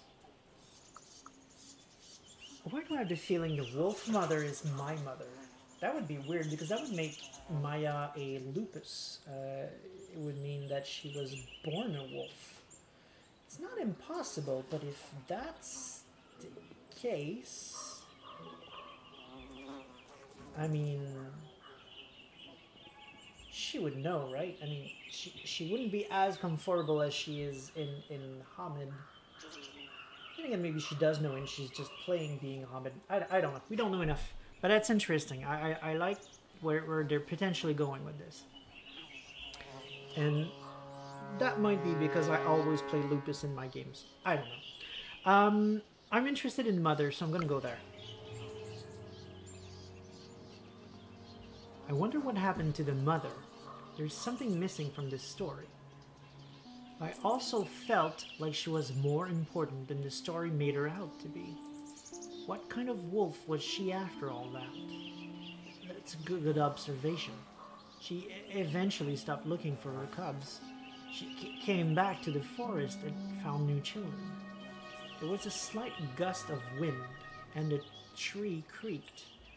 I remember that sound from my dreams as well, a sound that made me feel safe. How often had he shared that story? I looked at the empty den. What happened to Kazan? It's interesting too because he said that was about a generation ago, so if the mother lived through that and then later had other cubs, after a year or two that cub can learn to shapeshift, and if when they do that, essentially, they're already in their puberty. So they're skipping a couple of years, essentially. Even being 2 years old, they look like 12 to 15 years old. So even though it was a generation ago, Maya being... How old is Maya, actually? I think you can tell, right? She's 24. Yeah. Yeah, a good track. A good track. Interesting. She could look 24, but actually be 10 years younger than that is what I'm saying. Interesting. Get of Fenris. Smartest get. Really?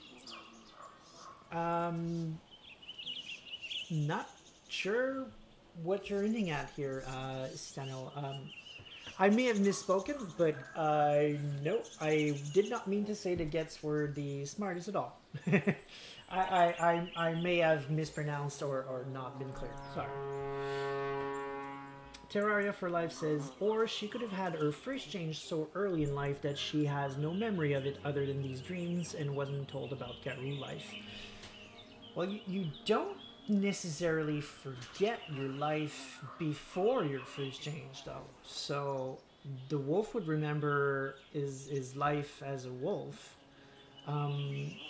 That said, something else may have removed her memory. The thing here that makes me think she would have to know is that when you're unconscious, you revert to your natural form. So, for some reason, it doesn't work when you're asleep. But if, for example, if there was ever a time where she had to get some kind of operation or another, and she got knocked out by the gas, for example, she would revert to a wolf form in the operation table. So that's why I'm thinking the kind of situation that would have happened in her life that she would just turn into a wolf. I'm thinking at 24, probably something would have come up, but who knows. Nomad says, yeah, cool, good enough. Stanel says, no, I was teasing ironically. All right. Gene says, she'd know by regen too. Absolutely, that is correct. Werewolves regen very quickly. That is one of their main advantage in battle and or against any other supernatural templates. I'm not going to go into details of the system, but it takes a lot to take them down. And anything that manages to wound them will not wound them for long. So if in real life as a human she would have been wounded by anything, she would have instantly or almost instantly regenerated the damage. This is relevant because you don't regenerate when you are in your natural form. For all intents and purposes, when you are in your natural form, you are normal. So if you are born human and live among human and get wounded, well, you're wounded. The wound stays there. But if she was born lupus, if she was somehow descended from the wolf in that story, but spent her life in Hamid form, then she would regenerate because Hamid is not her natural shape. So gene test is absolutely spot on the money here. Tevaria for Life says, so early in life, as in had a change when she was a couple of days old. Also another wolf. The den is the eye. Yes. Oh, you mean there's a wolf in the image? Yeah, you're right. I didn't see that. Yeah, absolutely. And the two dens are the eye. Wow, I didn't see that. You're so correct. As for early in life, couple of days old, that doesn't really happen. I mean, I suppose it could, in the same sense that you can shift very late. That's a thing in the books. I've never seen in the books saying the reverse, that someone shifted very early. But I mean, you shift whenever Luna decides it's time. So is it possible? Yes, sure, it's possible. Is it what Different Tales went for? Possibly. We'll keep reading, we'll keep playing, we'll find out. Personally, not sure, but absolutely it is possible, for sure. Jinta says that's pretty, and I agree.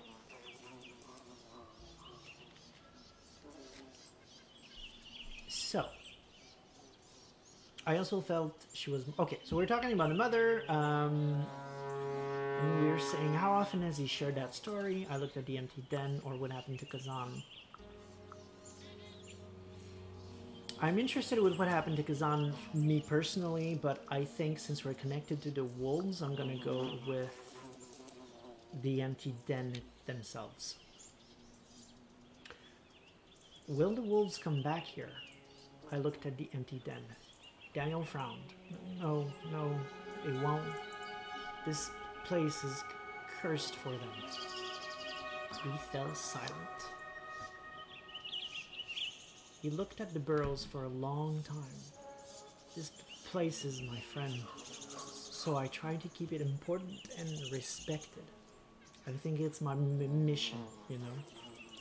I could relate to that. Or this guy was super weird.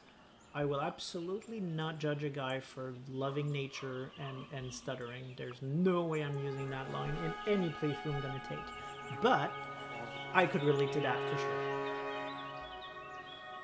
Goal. Family.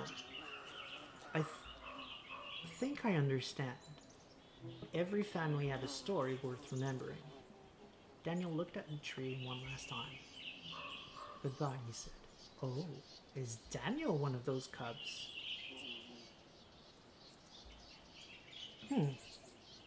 Interesting. I also said my goodbyes, or I just left. Be respectful as well. Goodbye, I repeated. And we left. Oh, damn. Pushka is loyal. Wow, okay. The forest is loyal to me. Huh. Scoring points with the forest, it seems. Not trying to, but it's happening.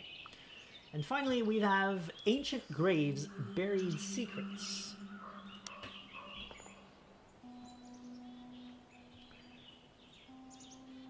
For Life says the forest is loyal already. Wow. Yeah. I don't know. Is that good? You seem to think it's...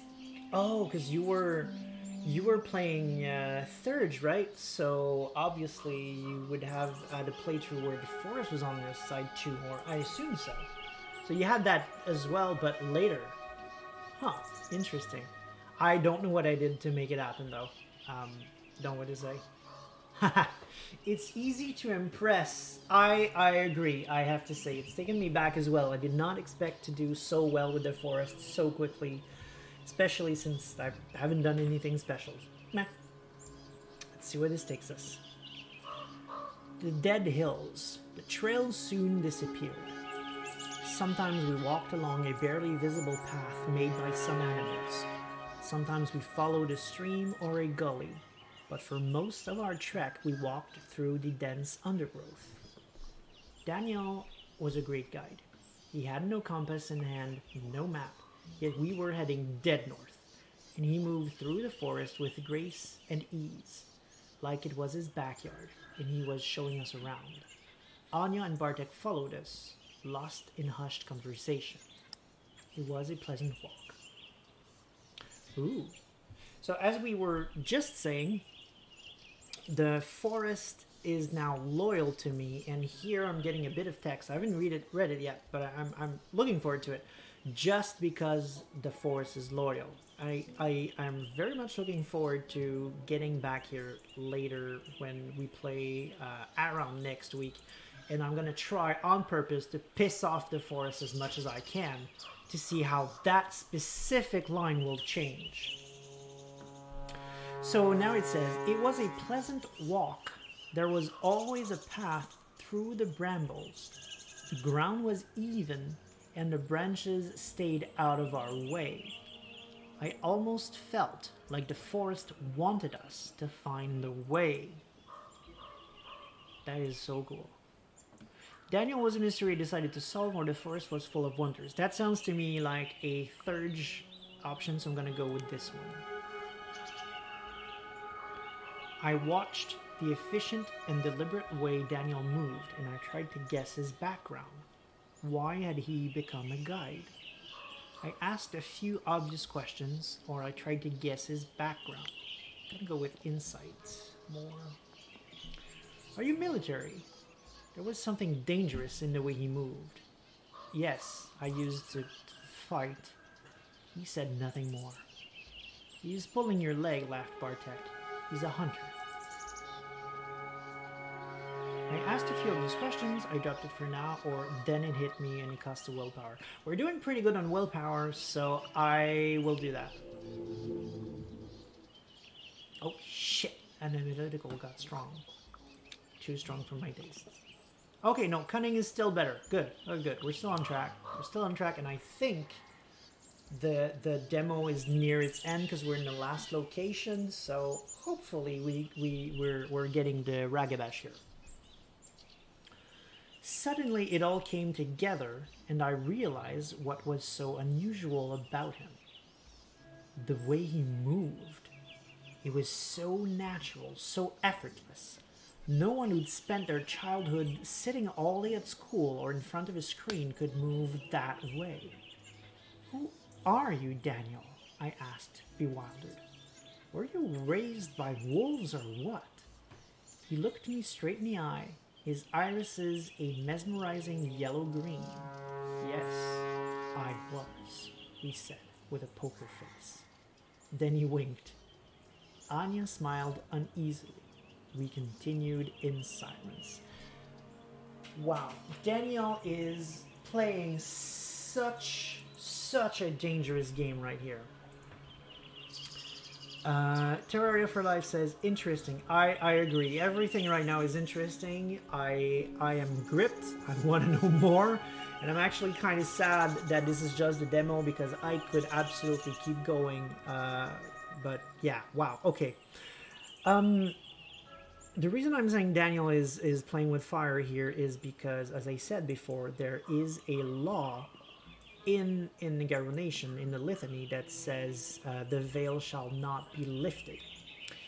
And that law essentially means you can't show humans that werewolves exist. You can't even hint at it. And for some tribes, that law is so important that any human who knows you're a werewolf or sees you in any of your or sees you shifting or in one of the forms that shouldn't be, you straight out just have to kill. There's a good reason for that in the lore. It makes little sense when you think about it in terms of their laws come from Gaia, because there's no reason why Gaia would not want werewolves to mingle with humans. Point of fact, actually, she asked them to do it.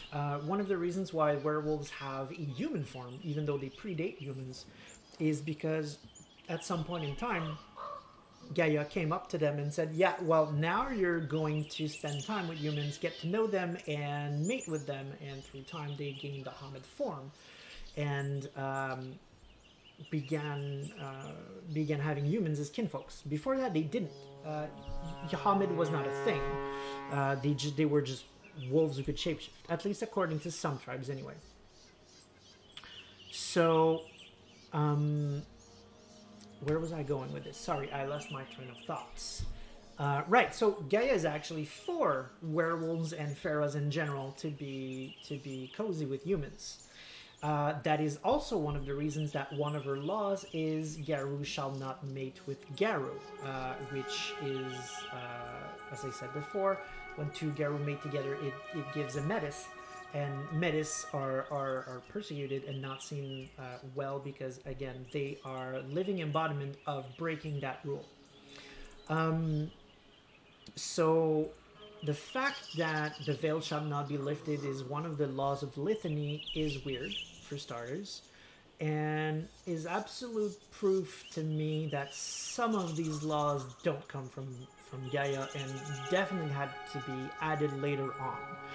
And in the world of darkness, most supernatural templates, whether you're talking about mages, werewolves, vampires, mummies, or whatever, most of them have a similar law because they're really, really freaking afraid of what humans will do if they find out that the supernatural world exists. A lot of that has to do with the Inquisition. As you might remember from history books, there was a time when humans started looking for witches and burned them.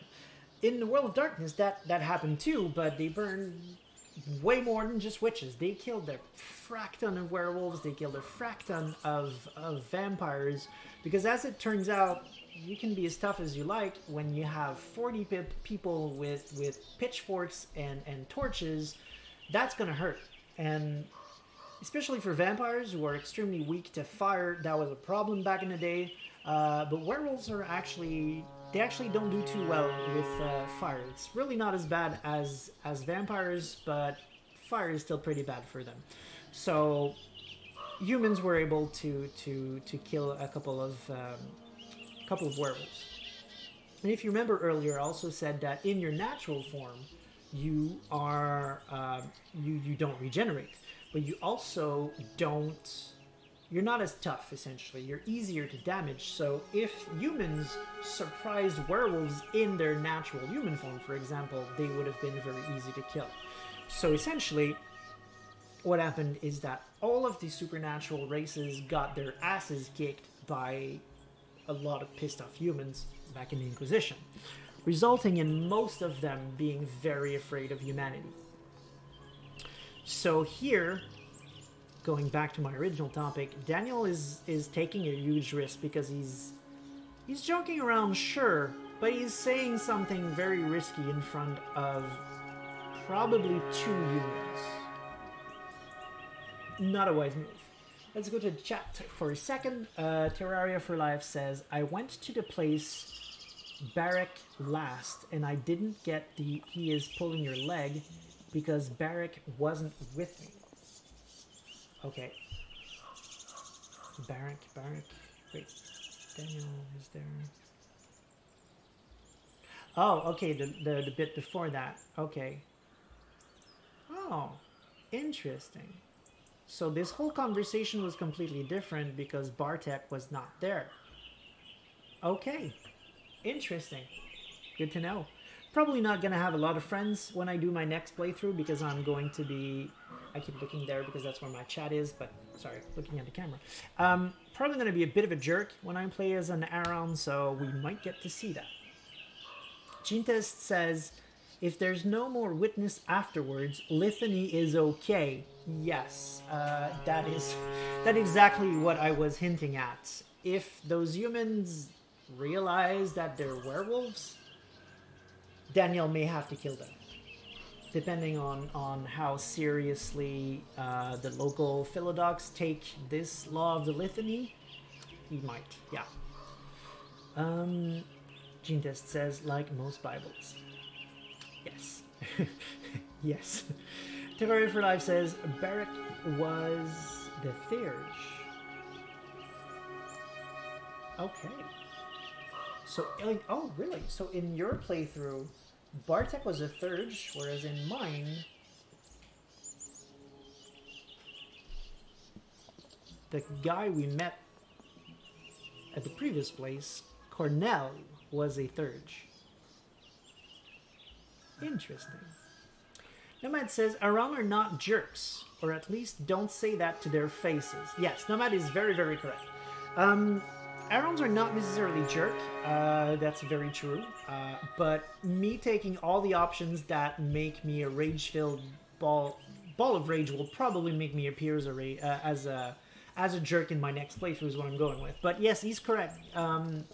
Arons can be as friendly and nice as any other Auspice. Absolutely, that's a misconception that a lot of people tend to have. First, that werewolves in general are unpleasant, which is absolutely not true.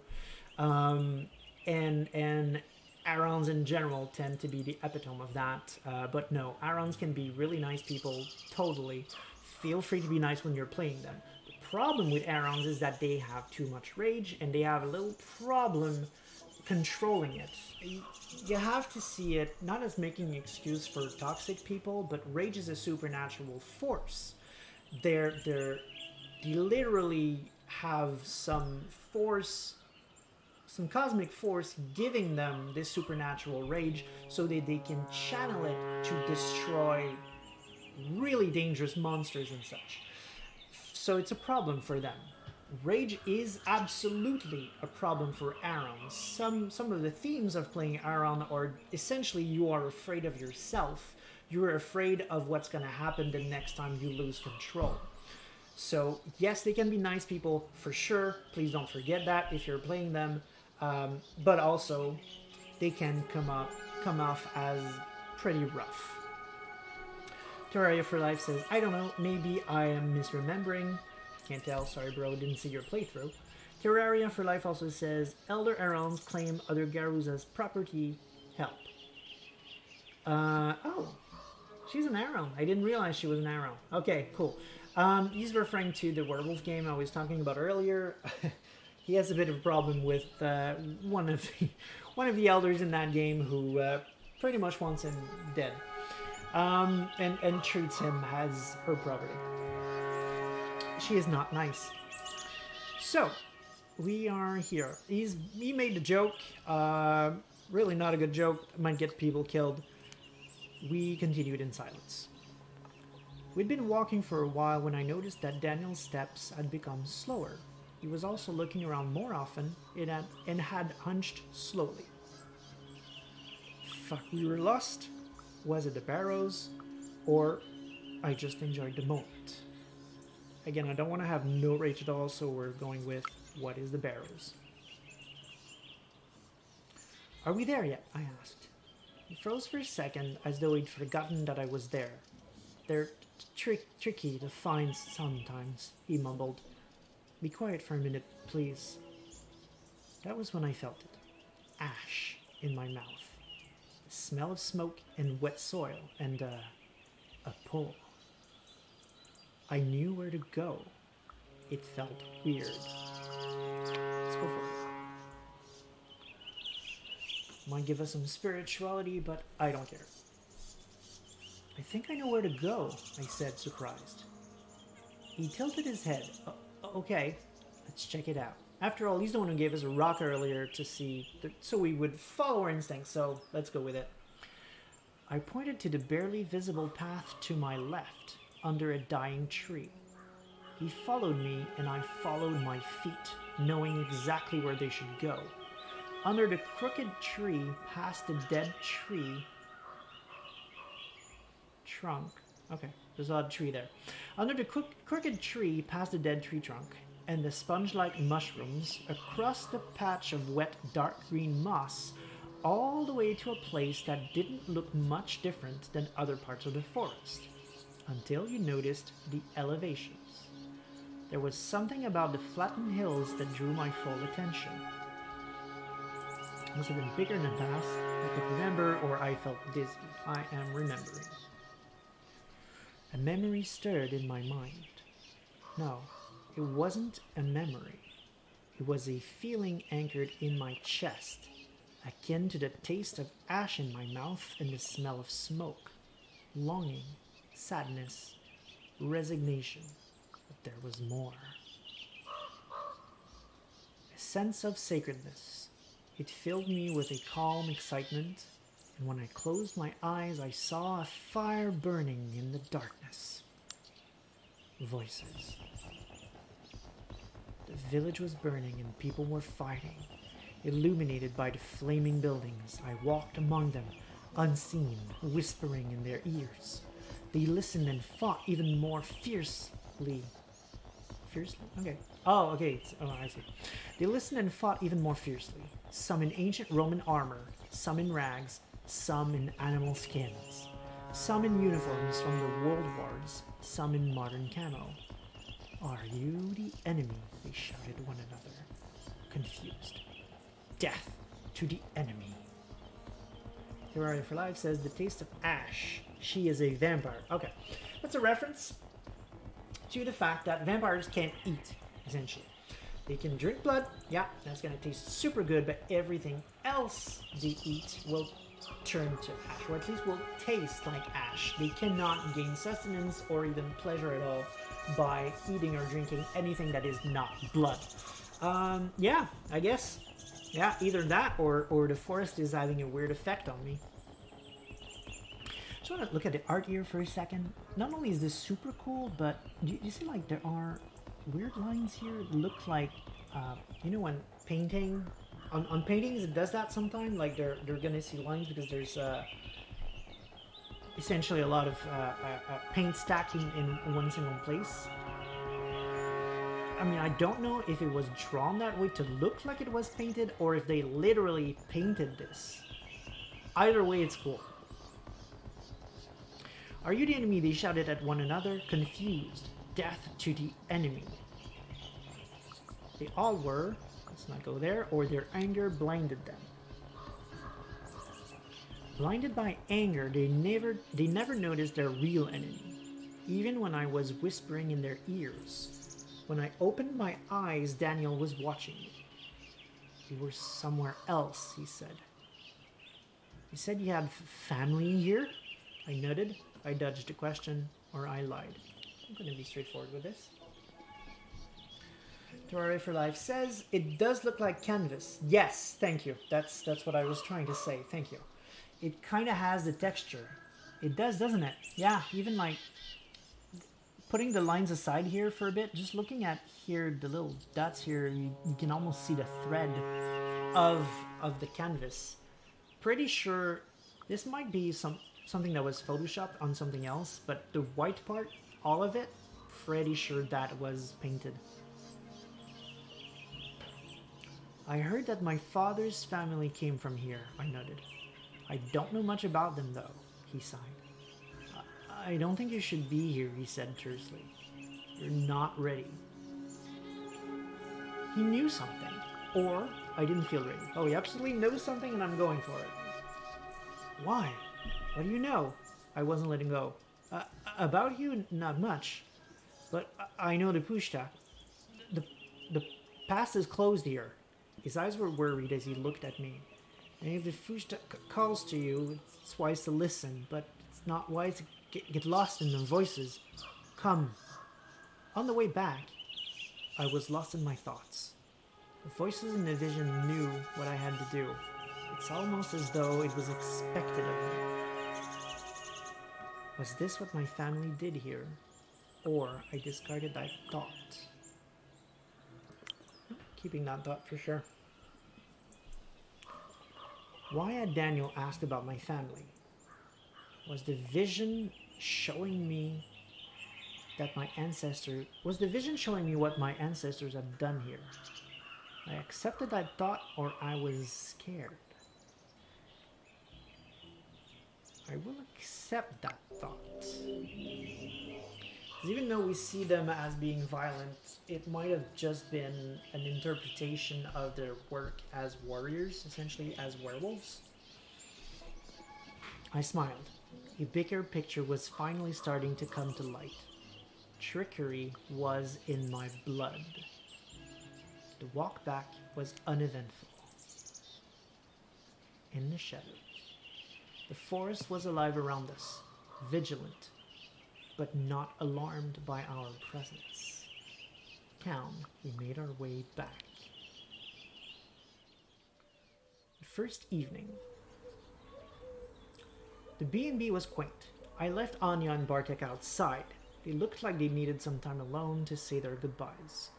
When I got out of the shower, Anya was back, smiling and a little flustered. "What a day," she smiled. "So what do you think?" I made a quick mental inventory of everything that had happened that day. And by the way, in this playthrough, I kept both Bartek and Anya with me, even though they were humans, despite everything I said about the litany, because I'm going with the prior knowledge that Maya doesn't know anything about werewolves. So, of course, she's going to want company, and of course, she's not going to think, "Oh, dear God, if they see something, I might have to kill them." She doesn't know that, so she was not careful about what she showed or what she said in front of humans. Just want to point that out.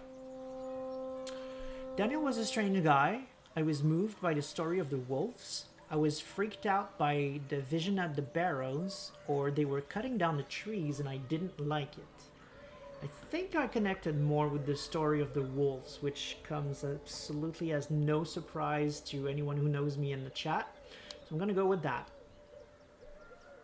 The wolf cubs that were kidnapped and died in captivity, I sighed.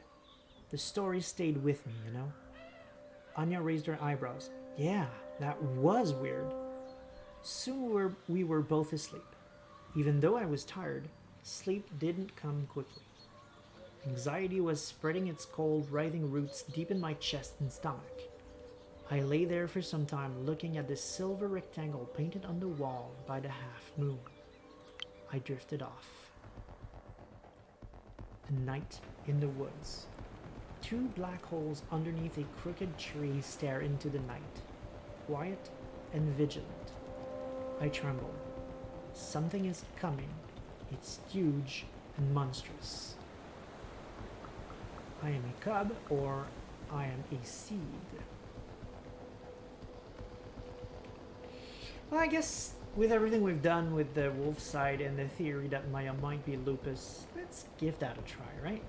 But before we do that, Terrari for Life says, "That is one thing I like. Sometimes there is no option but be more angry. It may seem real rowdy, but it is very thematic." I agree. Especially when it comes to rage-related things. Rage is something you try to control, but you don't always manage to do it. So if you have an option that is purely rage related and that's your only option, that makes sense to me. So I am a cub. I am a wolf cub like the ones my grandfather told me about. I will grow and my fangs will become sharper. I will taste blood. I feel a pull and I surrender to it. I run toward a clearing. There are piles of fresh corpses of people who died too young, skinned and mutilated. Their loved ones stand around them, grieving, unable to do anything, waiting. And suddenly, they are just trees and dead trunks.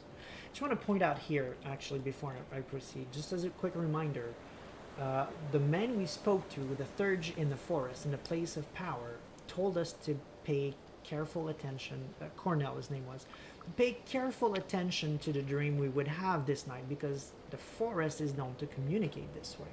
So here, the image of loved ones and piles of corpses dying, and then suddenly they're just trees and trunks.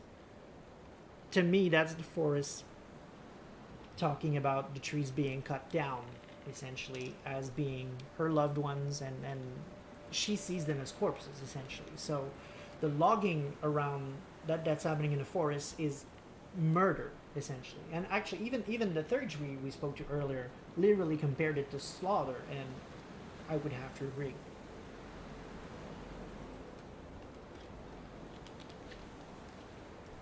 I look around, I weep, or I start dancing.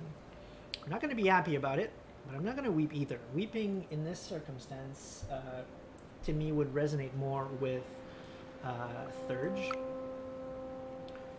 which I suppose we could risk it because spiritual is still low. But I'm gonna go with look around because watching, being on lookout is very, very Ragabash. But apparently this game is going with analytical, so we are a cunning analytical person tied right now. I hope the game gives me Ragabash, but who knows. I look around, my nostrils flare. Who did it? Who murdered the trees? There is a stench in the air like meat rotting in acid, but somehow worse. I see the monstrous army. Their mandibles are whirling chainsaws. Their long metal arms are wrapped with black pipes that look like glistening intestines. Their smell is vile. They wait unmoving. I love this for multiple reasons. Okay, so I said there were cosmic forces in the game. I'm not going to go into all of them or too much details, but we have the Wild, the Weaver, and the Worm. And a lot of things are associated with each one of them. Insects tend to be associated with the Weaver, which the force of static and also everything technologically related is associated with her. So here they're going with an imagery of machinery, which completely Weaver, and comparing it to an insect-ish like creature, which is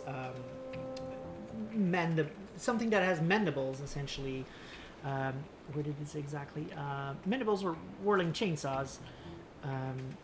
Look like glistening intestines. I'm not too sure where they're going with the intestine thing, but definitely the mandibles part, the insect-like parts being associated with the Weaver. That is I don't know if they know or if it was just an imagery they went for, but it is absolutely spot on. Terraria says, I don't like, they say dancing. Right, okay, right. Dancing in this circumstance could be a bad thing because there is one tribe of werewolves that are, to say it simply, they are evil. They are known as the Black Spiral Dancers. The evil cosmic force is known as the Worm, and the Worm is trapped in the middle of something called the Black Labyrinth.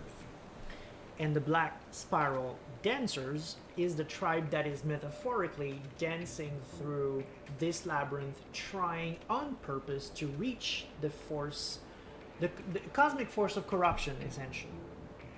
They have their reasons. They're not actually bad in the sense that they think by freeing the Worm they will actually bring back balance in the world and save the world.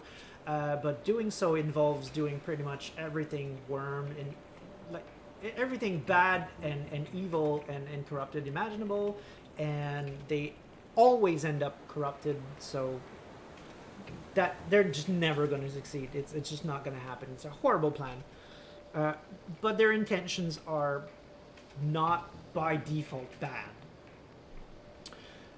So that's why Terraria is saying, don't like the way they say dancing.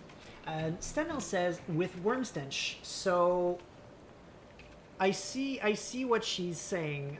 With the long middle arms are wrapped with black pipes that look like glistening intestines. They might be going for a wormish feeling. Like, yes, the machines themselves are Weaver, but what they're doing is wrong. What they're doing is they are destroying. Earlier, I said the Worm was the force of corruption. That is true, but it is also wrong. The Worm is the force of destruction. We're talking here natural destruction. Essentially, when something dies, it makes place for new things, and it's a cycle essentially. The three cosmic forces, Wild, Weaver, Worm, are a cycle. When the Worm got trapped, he went mad and became started representing corruption essentially instead of natural destruction. So here I think Stanil is absolutely correct.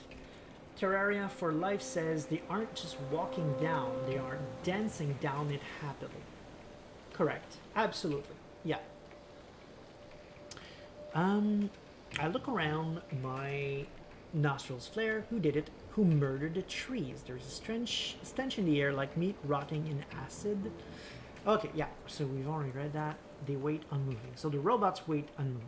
I'm not around, so I'm not gonna charge at them. I turn to the verse for answers. I'm not Galliard. Or I pay my respects to the dead. I'm sorry, I'm not Thurge. That would be a third option. I pay my respects to the dead is absolutely a Galliard arson. I don't have a lot of Ragabash option here. I know for sure I don't want to be analytical, but none of them are analytical, so I will turn to the forest for answers. I might get more spiritual, but I won't get more analytical. The dead don't hold answers, and neither do the machines. I walk between the trees trying to hear their wisdom. They whisper to me, telling me to look at the sky. There, between the stars, two shapes circle each other. An old, sad wolf with gray hair and a white weasel. They keep their eyes on one another as they continue their dance, suspicious, but not hostile. Okay, look at this. They whisper to me, look at the sky. Between the stars, two shapes circle each other. An old, sad wolf and a white weasel. Okay. We need to fight the enemy, the awful, rotting stench. I know that much, but how can we do that when we don't trust each other? They stop. They look at me and the clearing. Okay, that's very interesting, actually. There's a lot of focus put right now on an awful, rotting stench. I don't think Gaia has access to that gift, but this is a vision, so maybe. There is a power that werewolves can get, which is called Sense Worm. And when you activate that, everything that resonates with the worm gets a certain type of smell. It's a bit more complex than that, but I'm going to simplify it to that. So maybe their insistence on the rotting stench is a way for them to illustrate worm things, essentially. I see here that there's a wolf spirit type thing and a weasel spirit type thing. Wolf, I would say, probably have something to do with werewolves, obviously, but the weasel, there are no weasels, so I'm not sure where they're going with this. Could be a spirit, could be a totem, could be someone had a totem that was a weasel in my ancestry or something like that. I don't know. They stop looking at me in the clear. I recommend analytical, we're not going there, or I look at them cautious. Let's be cautious.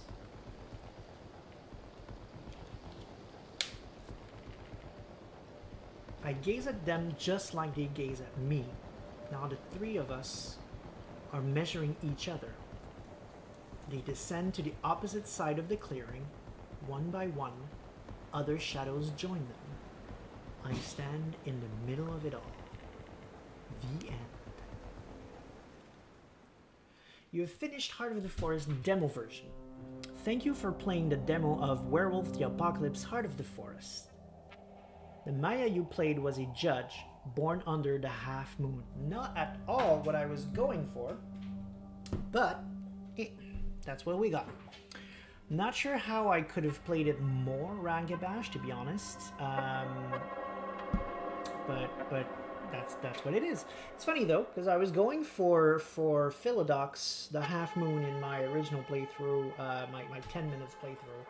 Don't know if I would have gotten it, but I know for sure I took a very different approach when I did that one than I did now. So that's very curious. Terraria for Life says we need to fight the enemy, but how do we do that when we don't trust each other? A wolf and a weasel. Two different changing breeds. As I said, definitely wolf is a changing breed, but weasels are not. It sounds like that for sure, because obviously wolf refers to werewolves, because there isn't actually a totem or a spirit that is wolf, like you would have, for example, stag or something like that.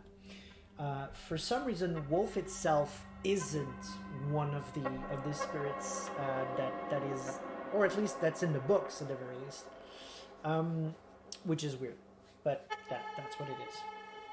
But since there are no changing breeds that are a weasel, I'm not sure. We'll know more when we play, for sure, because I will absolutely be playing this. I loved it.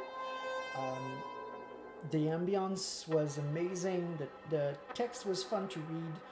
Um, it wasn't too long. It was short enough, and in the sense that we have frequent choices to make, so it kept us engaged. The dialogue and the text was punchy.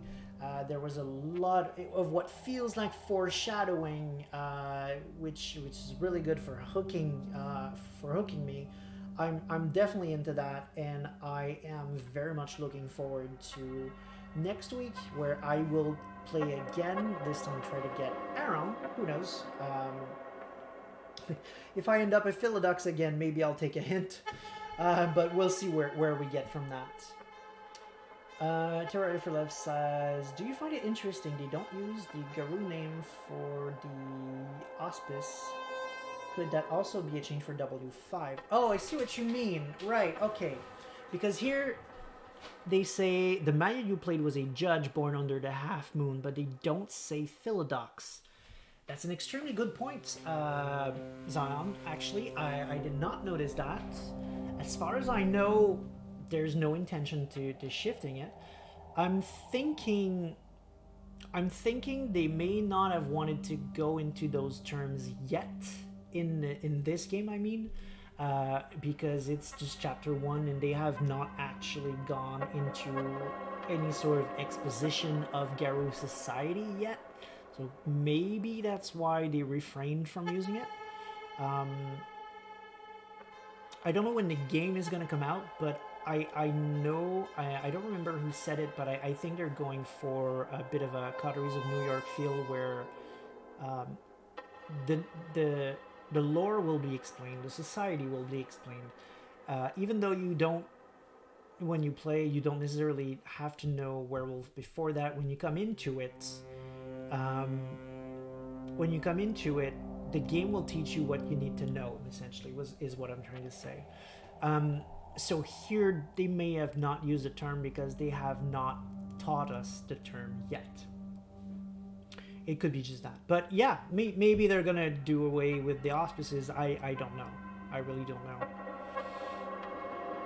Because they're not even using the word auspice itself. So I'm thinking it's probably just because they're not there yet. Stanil says, actually, no, before I go into Stanil's comments, there was something interesting that was said this week, actually, in the World of Darkness news stream by Outstar, who is the brand manager.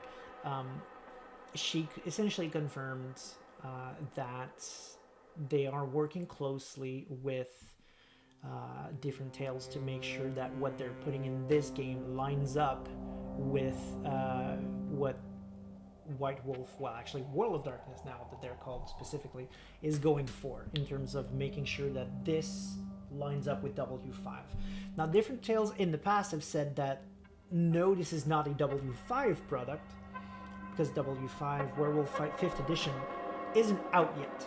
So I don't think they have insider knowledge, for example, of where the lore is going or things that they are necessarily going to change. But someone is looking over what they're putting in their game and making sure that nothing in here contradicts what they're doing for W5, essentially. So what we're seeing here, because you asked, could this be a sign of what's coming for W5? And the answer is, it could be, yes. Things that we see here can absolutely hint at what's coming for W5, because someone's making sure that this won't contradict W5, essentially. So I'm very curious to see more. I don't know exactly when this game is out, but it'll be by the end of the year, whereas W5 is, I believe, slated for next year. So yes, when I will be playing the full release of this game, I will be going deep dive all the way, because yes, I want to try to see every hint in there that is going to tell me what W5 is going to look like. Stanel is saying, no weasel into Axis Mundi that I could find. Okay. Axis Mundi is a werewolf book that is all about spirits and totems. So if Weasel is not in there, it could be in a number of other books though. The Player's Guide, as well as all of the tribe books, have a bunch of totems in there that are not necessarily in Axis Mundi, but I see why Stanil went to Dakput first. It's a very great resource for spirits and totems. So essentially, we don't know more, is what she's saying. We don't know what Weasel stands for. If I had more time, it's almost 10. If I had more time, maybe we would crack open a couple of books and go deeper into that. I will probably do that before next week, so I will try to find out what the totem stands for, if it exists in one book or another. So maybe it's going to tell us what's coming ahead. And before we do our Around playthrough, I will tell you all about it next week. So thank you very, very much for joining me tonight. We ran for almost a full hour later than I planned for, but I had a ton of fun. I hope you did too. Stenel says, it indeed might be in a tribe book or another. Actually, I think it's in the Player's Guide, if I'm not mistaken. I will look into that. As I said, off screen, we will talk more about it next week. But yeah, join me again next week, Monday, 7 Eastern time, same place, same link, same channel. We will be making, we will not be playing Gibbous because I want to do this first. I want to focus a lot on this game first. So we will be making our second playthrough of this demo. Probably going to go a bit faster because now we've seen it. So we'll go deep dive again if there are new elements that come into play. But probably we're going to be seeing a couple of the same themes, so probably going to have less to say. So I'm pretty sure we'll be able to do that in 2 hours. Torita says, my fault for keeping up. Not at all, man. Thanks for coming. Your comments were great. I enjoyed them. I enjoyed answering to them. So you were spot on. That's what I wanted. That is absolutely what I wanted. So I'm not at all sad that we did an extra hour. However, probably next week we'll be able to do it in 2. We'll see. Depends on what we see. Then again, next week we're probably going to be comparing all of the differences we saw with this week. So who knows? Maybe it'll be 3 hours again. I don't know. We'll figure it out.